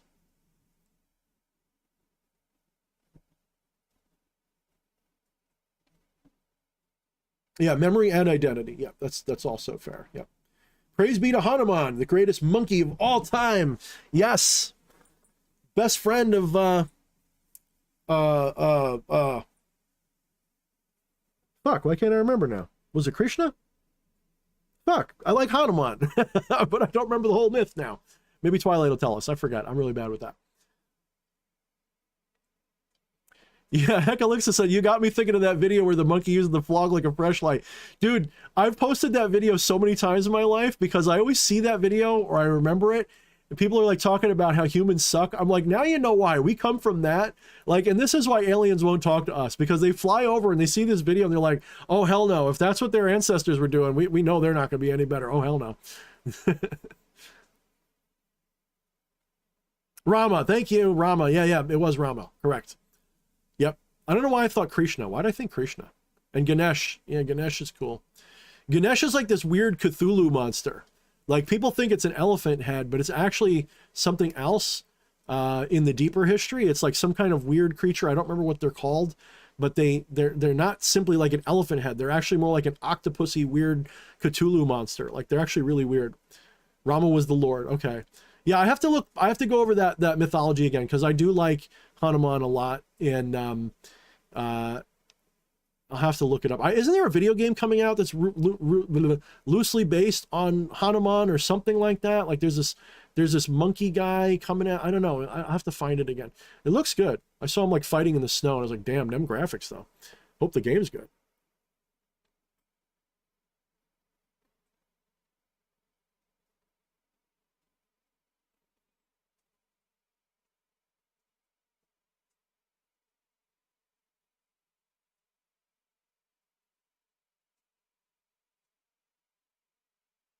You know, here's the thing, one of the things that I've done lately is I've sort of detached from the theurgy a little bit. I've detached a little bit from working with masks, which was very necessary and healthy for me, because you can very easily fall into like a religious, superstitious trap if you spend too much time dwelling on the mythology of spirits and reifying them, because the goal is not to reify them like another ego that gets reified. That's the archons. Archons want to be reified and made real. The true Luciferian side, the true liberator spirits, they want you to eventually see behind their masks and realize that you're there. And every god and every spirit has a duality in that sense. There is an archon of Zeus and there's a liberator of Zeus. There's an archon of Lucifer and Satan and a liberator of Lucifer and Satan. There is the potential for either one, okay? And which one you get is really up to you, and really you should encounter both. I think that a lot of people will make the mistake of seeking only the things that make them comfortable. Well, you need to challenge the things that make you uncomfortable from time to time. I don't mean you got to put up with people being nasty to you. What I'm saying is you've got to sometimes encounter the things that make you uncomfortable.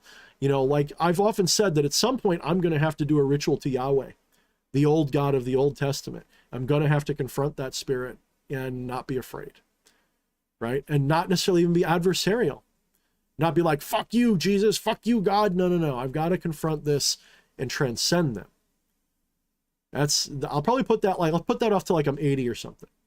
I'll make that like one of the last bosses. And this is ultimately about, what the Gnostics call the demiurge, which to me is the symbol of cosmic egoism, the delusion that is born of ignorance and utilizes ignorance to reinforce the delusion of self, right? So that's what that demiurge is. And in the various incarnations of that principle, that the aeonic principle, are all of these, these gods that claim to be in control of things, and the mythologies that say so. But we are, we can make a mistake if we only work and look at the Lucifer or the Satan or the ones we like. That's not preferable either. You have to be willing to look at both sides and entreat with both of them. The word entreat is a good word. Look it up. We must learn to entreat with all of them.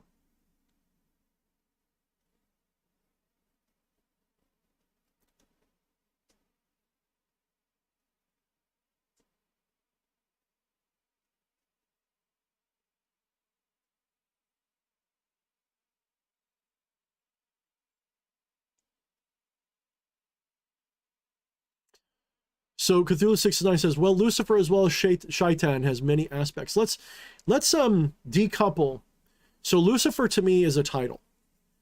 Okay, and I'm sort of coming up with a new cosmology, which I won't talk about too much yet, because then I'll burn out on it. But there's a new cosmology I'm working on to help people, and it borrows from, you know, Gnostic and Neoplatonic emanation theory, but I'm going to be calling it manifestation theory. It's a little bit different, and I'll be using terms like aeon. Well, to me, there is the aeon of Lucifer, and then there's the personifications of Lucifer, which can take the form of the fallen angel Lucifer, but also Prometheus, Loki, Enki, Shiva. There's a lot of different entities that take on the essence of the light bringer, the enlightener. So there's the aeon of enlightenment, which manifests to us, personified as things like fallen angels like Lucifer and so on.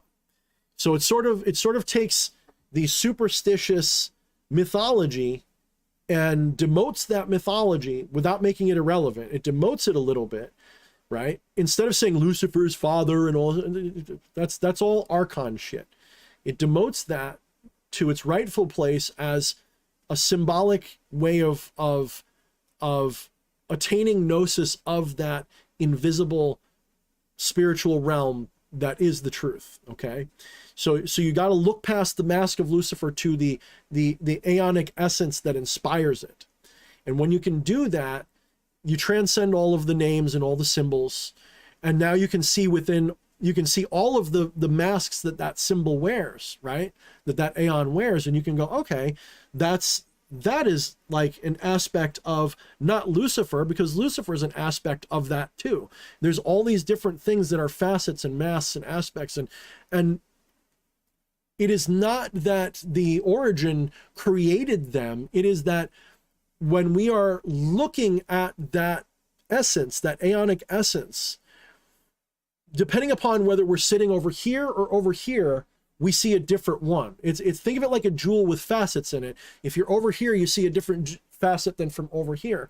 So depending upon your cultural metaphors that you prefer, you will see them more as that or the other. And some people see them all, right? Some people who are really cultured, like I like a lot of different cultures and religions.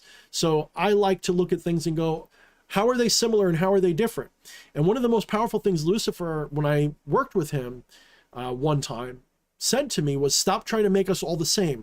We manifest differently for different people for a reason. We're all meant to be useful and usable separately. Just because we might have the same origin, so to speak, the same fundamental source that inspires us, doesn't mean that you have to bring us all together and figure out which one of us is the most original, because that's not going to work.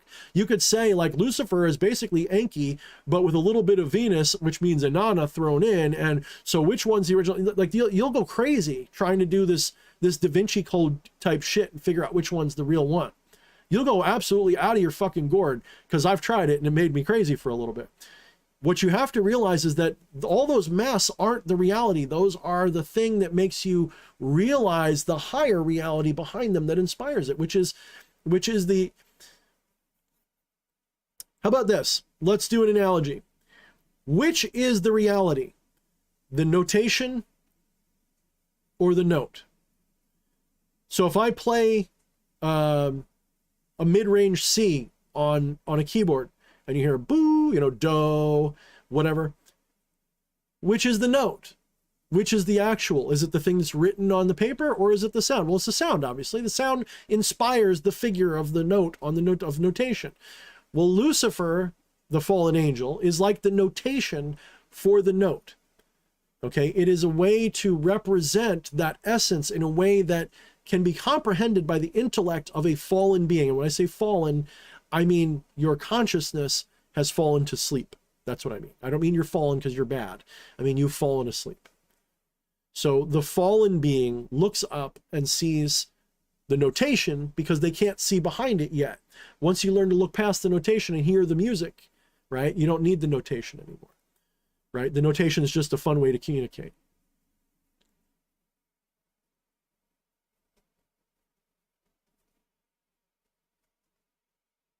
So just a useful thing to try. Try looking at it that way. You know, I am not a theistic person. I get a lot of like theistic Satanists, theistic Luciferians, you know, and I get a lot of those guys and girls watching my stuff, and they'll come here expecting me to be another, you know, to feed into their delusional belief system. That's basically just Christianity inverted in a lot of cases, not all. And they fall into this pattern of archon worship. And that's not going to really, look, it's a stepping stone. It works for some people. It's definitely valid for some people, but eventually you must outgrow it to transcend it. Eventually.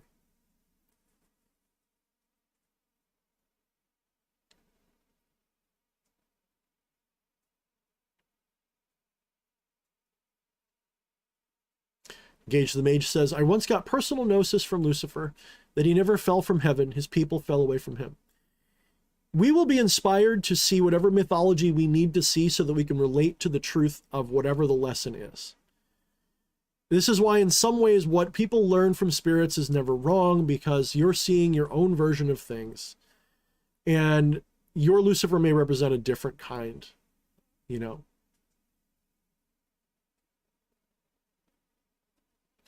Cthulhu 669 very brilliantly says, when you start talking angels, demons, deities, etc., the spiritual, there aren't much hard defined edges to things like there are in our physical world. And I would also add to that statement that those hard defined edges are always illusory. Those are egoistic boundaries that we create because they help make us more real. The more hard and defined you can make your reality, the more hard and defined your ego can become. In order to transcend that ego, you have to blur the lines. You have to learn to blur them and see how things are all one. And when you can start doing that, then it starts getting fuzzy at the top and the bottom. It's all fuzzy all around. And it starts becoming more fun. Because at that point, everything starts to be like, why do I care about what people call these things, man? Why do I fucking bother? You know, it starts to just become silly. That's one of the reasons why I'm so opinionated in the minds of people that are themselves far more opinionated than me, because I'm just talking about the free form way of approaching these things in a lot of cases, and they get butthurt because it doesn't match what they want it to be, right? So, you know, some people get butthurt. Oh well.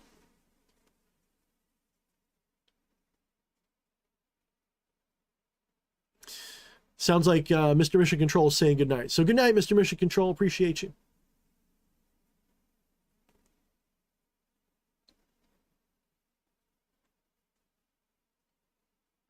At some point, everyone transcends the vision of the spirit. At some point, everyone transcends those masks.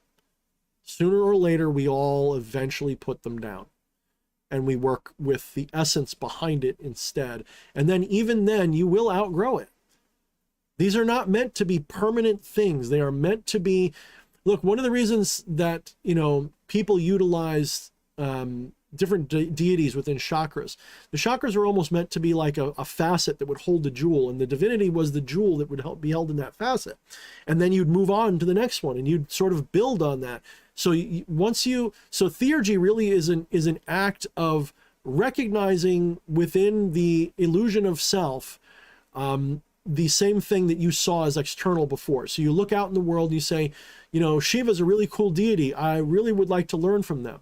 And as you learn from them, you realize that there's really no difference between you. And so theurgistically, you integrate Shiva and the illusion of self together and realize that there is no distinction. In a way, you are Shiva, and in a way, Shiva is you. And that is how Shiva's third eye opens and burns the world to ash, you know, destroys the illusion. Thank you, Fernando. Yeah, Fernando, if you like my political posts at all, you'll love the beginning of this stream, because I am absolutely unabashed this time. And Gage the Mage says, like you once said, ascend, climb the ladder to the top, but eventually you'll want to fall back down to down the ladder again. Absolutely. That was one of my favorite videos that nobody watches, Godhood for Dummies. If you watch that video, you've learned almost the entirety of my philosophy in a nutshell. Just watch that video. It's one of my favorites because I feel like Alan Watts would have made that video. I love that video. Like, if you learn nothing from me, watch that video and let that be the only thing. Godhood for Dummies.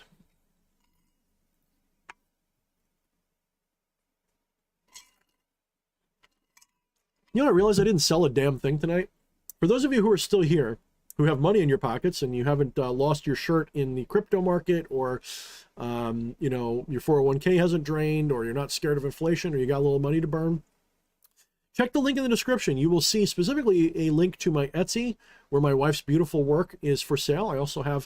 I haven't been wearing it lately because I've just been so busy and forgetful, but I have these awesome Trinity of Self pendants, if you know what that is. I have these for sale. They're really nice. Elena Lemmy makes them, and I sell them. You know, they're with my input. She made them, and I sell them for her on my store. There's also my books. You know, good stuff, good stuff. And I will be updating my website eventually.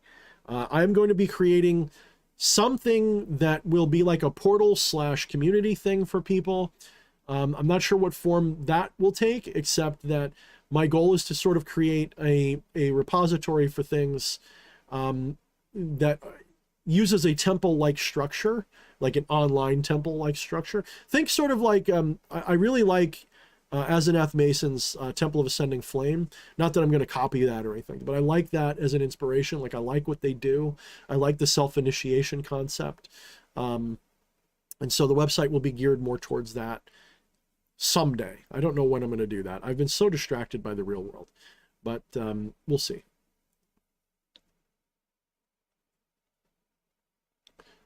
Gage the Mage says, it's definitely one of my favorite videos from you besides the Skrillex haircut.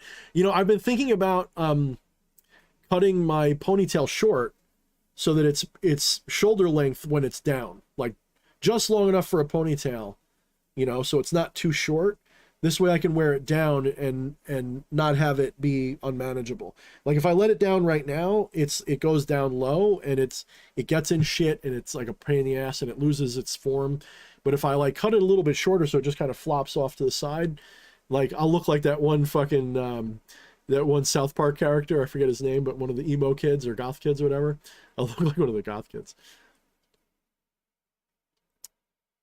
Right now, I feel like I look more like a Mongolian warrior or something. That's why I like this hairdo.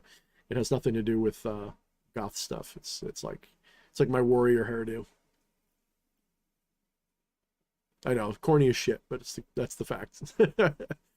Make fun of me if you want, but at least I'm admitting it.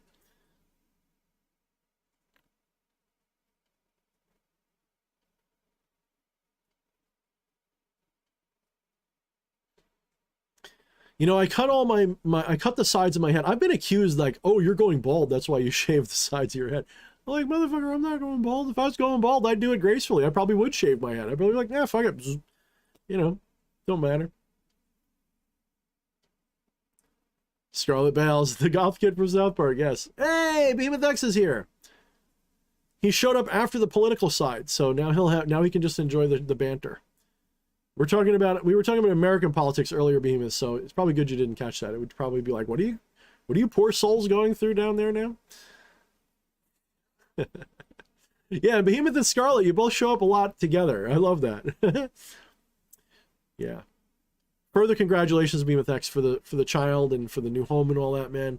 I really got to get you on here. You're like that white whale. I'm always trying to catch you and get you on my show, and one day I'll get you. I'll get you. But Behemoth X is one of the more intriguing characters in the community and one of the greater artists and creators, and absolutely inspires a lot. And I have a lot of appreciation for him and his positivity in this community. Scarlet Bales too. Scarlet Bales tends to support people and be very, very, very, very supportive of sincere people. And we definitely don't agree on everything, just like me and Jen Vatsa. We don't agree on everything, but we're real people, and they're very supportive of that. And I appreciate them. I really do. I genuinely do. I'm glad to see you guys here. Of course, I'm getting tired now. I'm only going to be on for like another 10 minutes, so maybe I'll go a little bit longer. I did an interview last night. That's something I need to announce. I did an interview last night with Dan Updike from TDP. And he's going to be doing the video that he and I shot next week. It will be released. And I'm going to have him on the show next Thursday. It's penciled in. It's not inked in. It's penciled in. And he's going to be coming on next week with the intention at the moment to talk about Norse mythology and the runes and Norse magic. So if you recently saw The Northman and you're reinvigorated in all that stuff, or maybe that's your bag, is Norse stuff. I have a feeling Scotty, if I remember correctly, is into that.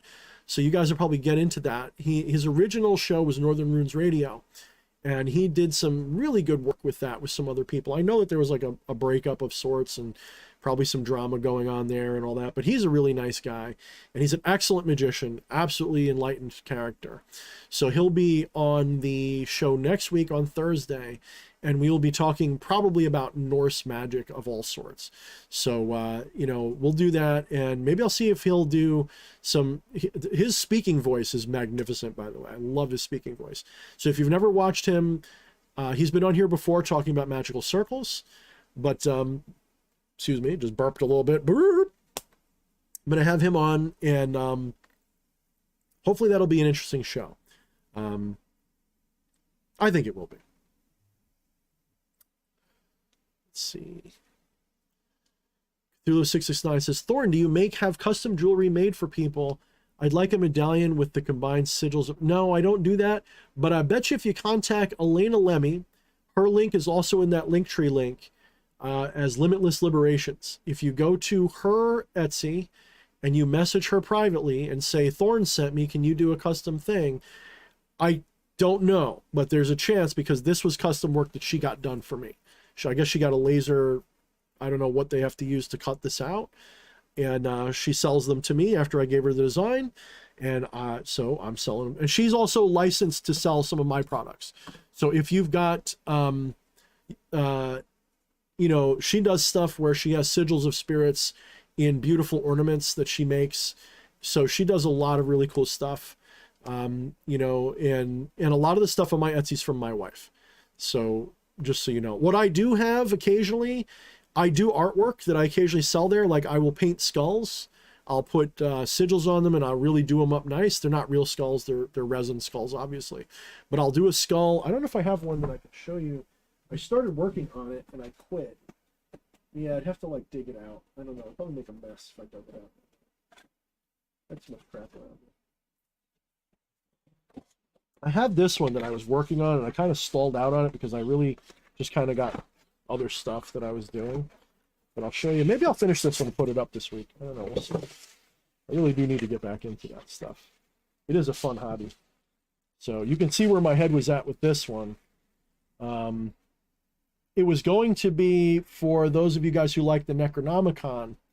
I haven't really finished it yet. I haven't made any progress on it, but you can see I've got the, elders, whatever, the sign from that, and it's going to have all of the different sigils from the Necronomicon spell book, all the different sigils that you can have. I was going to put them all on here so that you could use them all, but I kind of stalled out, and I'll have to go back and finish this, partially because the marker I was using just ended up sucking, and a lot of it's using paint markers, and I don't like necessarily like burning them in or anything like that, so I try to do it in a way that I can manage it. So we'll see. Maybe I'll finish that one up, but something like that's usually like around 100 or so. So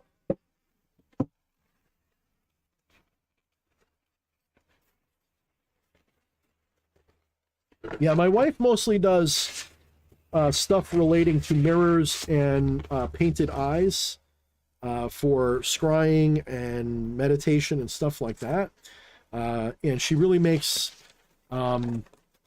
a mirror that was originally designed for Shadownomicon. She really specializes in making those mirrors, and she really goes to town decorating them.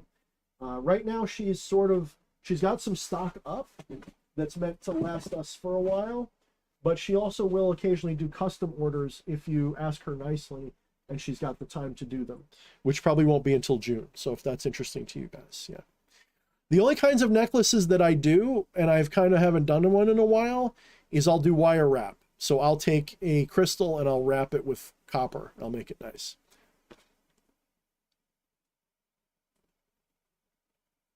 So, yeah, that's the buy our crap center. That's the grift. Got to do it because I got to keep the lights on. You just noticed the lights just went off.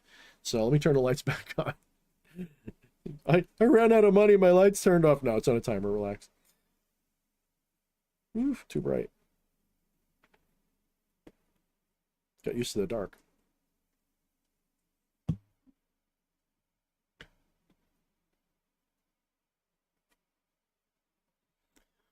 Summon Necronomicon is an interesting creation. It's a form of celestial theurgy, and it's you can sort of reverse engineer it into like astrological stuff. It's actually pretty good. You know, I know people who say they know the people who wrote it, and their insight was very interesting on it. But it's definitely a workable system for sure.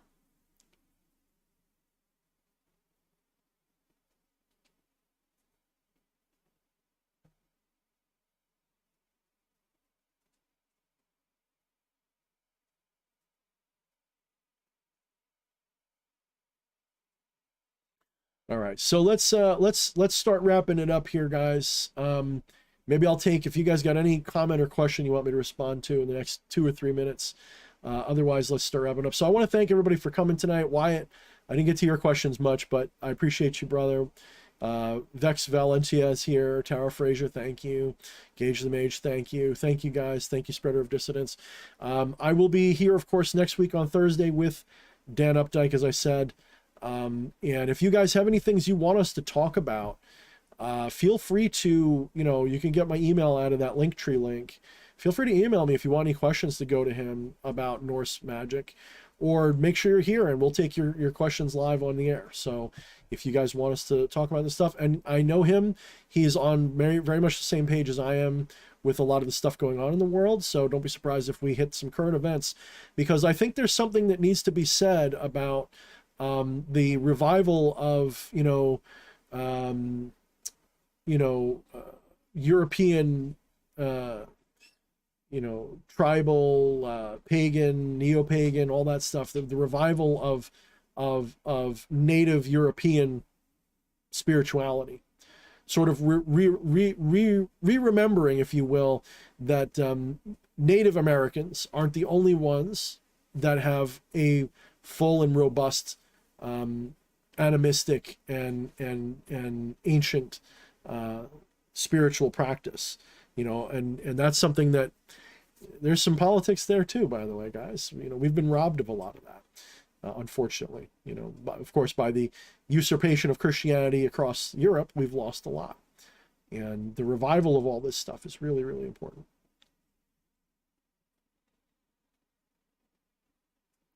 Ooh, Stephen Kinsey got a question that's going to get me going in a good way.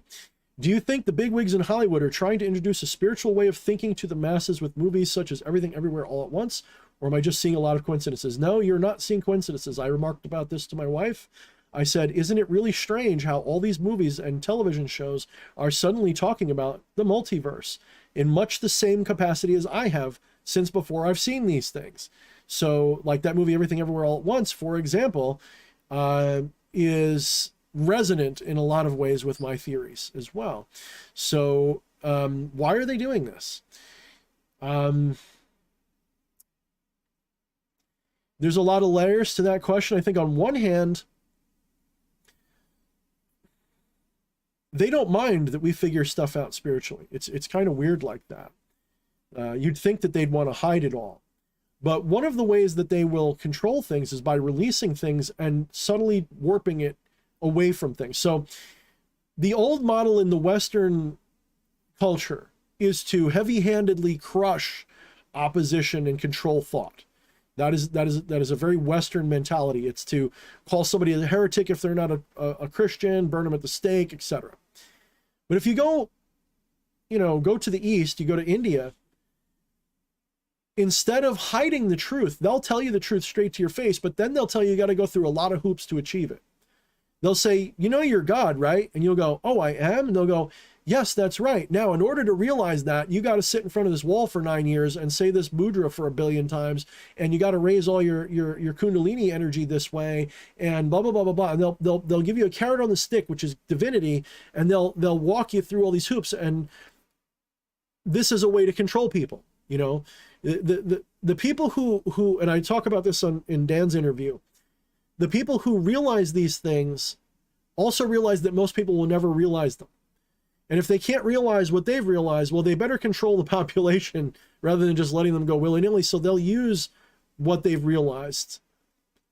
They'll corrupt it and feed it back into the culture in a corrupted way so that it's got moralism and shit like that baked into it. So the people fearing for their own salvation will act a certain way that is submissive to their needs.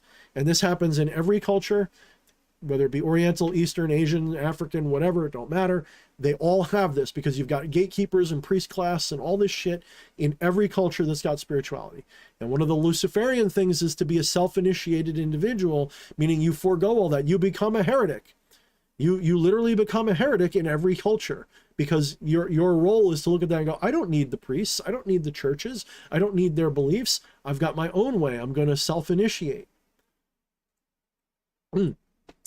So the point that I'm getting here is that if they are revealing something, it could be that maybe that's the good guys trying to get everybody's attention and the bad guys are too stupid to realize it. But I think it's also that movie, for example, Everything Everywhere All at Once, while it does plant the seed, it contorts the seed because it doesn't reveal to you that it's the same conscious being in all of those realities.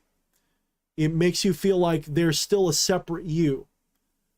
Even though there's a million incarnations of you, there's a separate you from all of them. And you're trying to unite them. And you don't realize, like in that movie, not to give it away, but you don't realize that the other person there is also you. So it's like lie by omission.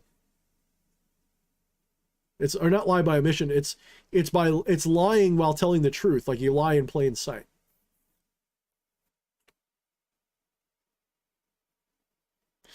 A serial Crobot, what's up, brother? Also known as Larissa Tybark. Dude, it was actually you that gave me that that portrait app. I saw your post. I'm like, what the fuck? This motherfucker looks like some kind of a Renaissance painting. Holy shit. I want to try this thing. And I tried it. And it looked really good. And I'm like, okay, you know what? Because I'm me, I got to make it different. And I ran my portrait through that app something like 30 times. And Joseph Nunn was there. We were fucking around talking about it. And he did it a bunch of times. And I did it 30 times. And I got this warped ass profile pic. So I used that instead. Fucking love it.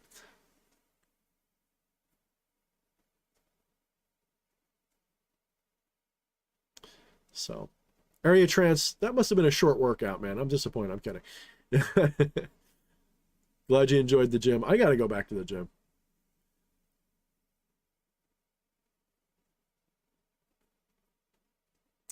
Do I have any occult parenting tips?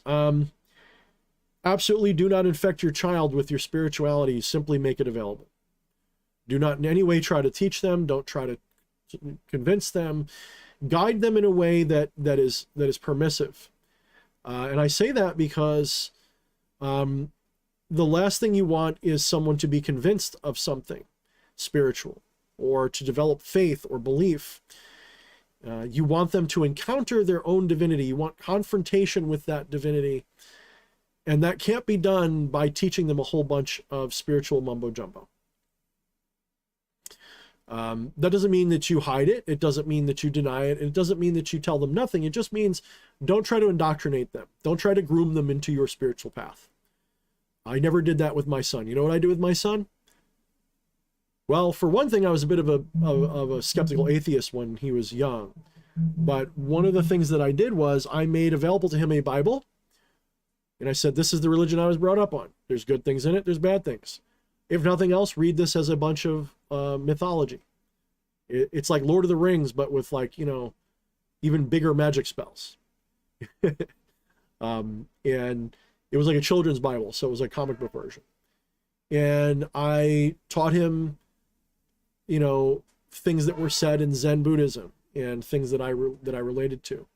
And instead of trying to fill him with the religion, I tried to distill those things out that were of value and teach those principles rather than, you know, rather than the lore, if you will. I remember one time talking with him and walking around, and I said, you know, some question of sort of morality came up. And I asked him why, you know, why would you, I don't remember what the specific thing was, but I asked him something like, why would you do the right thing? You know, he says, well, because I don't want to get in trouble. Like all little kids, right? That's like I said, well, no, the right reason to do it is because it's the right thing to do, because it's the compassionate thing to do, not because you will get in trouble if you get caught. And it's like, when I said that, like his mind was sort of blown, like, wait, you can do that? Like, well, yeah, of course you can do it that way.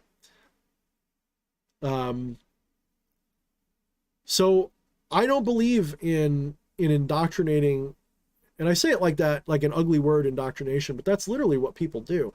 They indoctrinate their children with spiritual beliefs, and I got to tell you, kids like to rebel, and if you give them a spiritual belief that really matters to you, there's a good chance they'll rebel against it. Isn't it better to use skillful method and teach them the truth without telling them the truth? Teach them to see it, because as an Advaitin type of character myself, I know that I cannot tell you about what you are. I have to show you, and even if I show it to you, you still might not see it.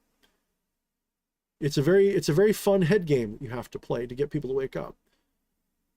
It's not something you could argue into somebody. There's no story, no lecture.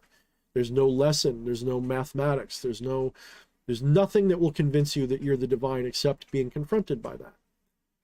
And how do you do that? Well, it's like I said before. How do I get you to see your eyeballs? How do I get you to see your eyes? Most of you would go look in a mirror, and most spiritual people, in a very similar sense, go look in a spiritual mirror, and they still don't see God because they're looking for God in the mirror. What they don't realize is they're looking through God right now to see that mirror. You have to look through God to see the mirror. So, yeah, I think that's where I'll leave it. So, all right, guys, I want to appreciate and thank you all so much for being here. If this is your first time, don't forget to like, share, and subscribe. Make sure you subscribe and hit the bell. If you caught wind of me because I'm a political guy and you just heard I have political opinions, you know, I'm going to be continuing this because we are heading into crazier and crazier times. I look forward to the day when I can just go like Admiral Akbar at the end of Return of the Jedi and just go, oh, and just kind of like let go. It will come, it will happen, but we're gonna need a little bit of time before that. But you know, it's going to be part of my regular stuff, as most of you know. I can't, the genie's out of the bottle. I got to keep talking about it. But spirituality is still where I hang my hat. And I want to thank you guys for coming here and enjoying the stream. And I hope to see you next week. And if you can, make sure you give this thing a like. Make sure you share it for people later. And I'll see you next time. Until then, mind the shadows.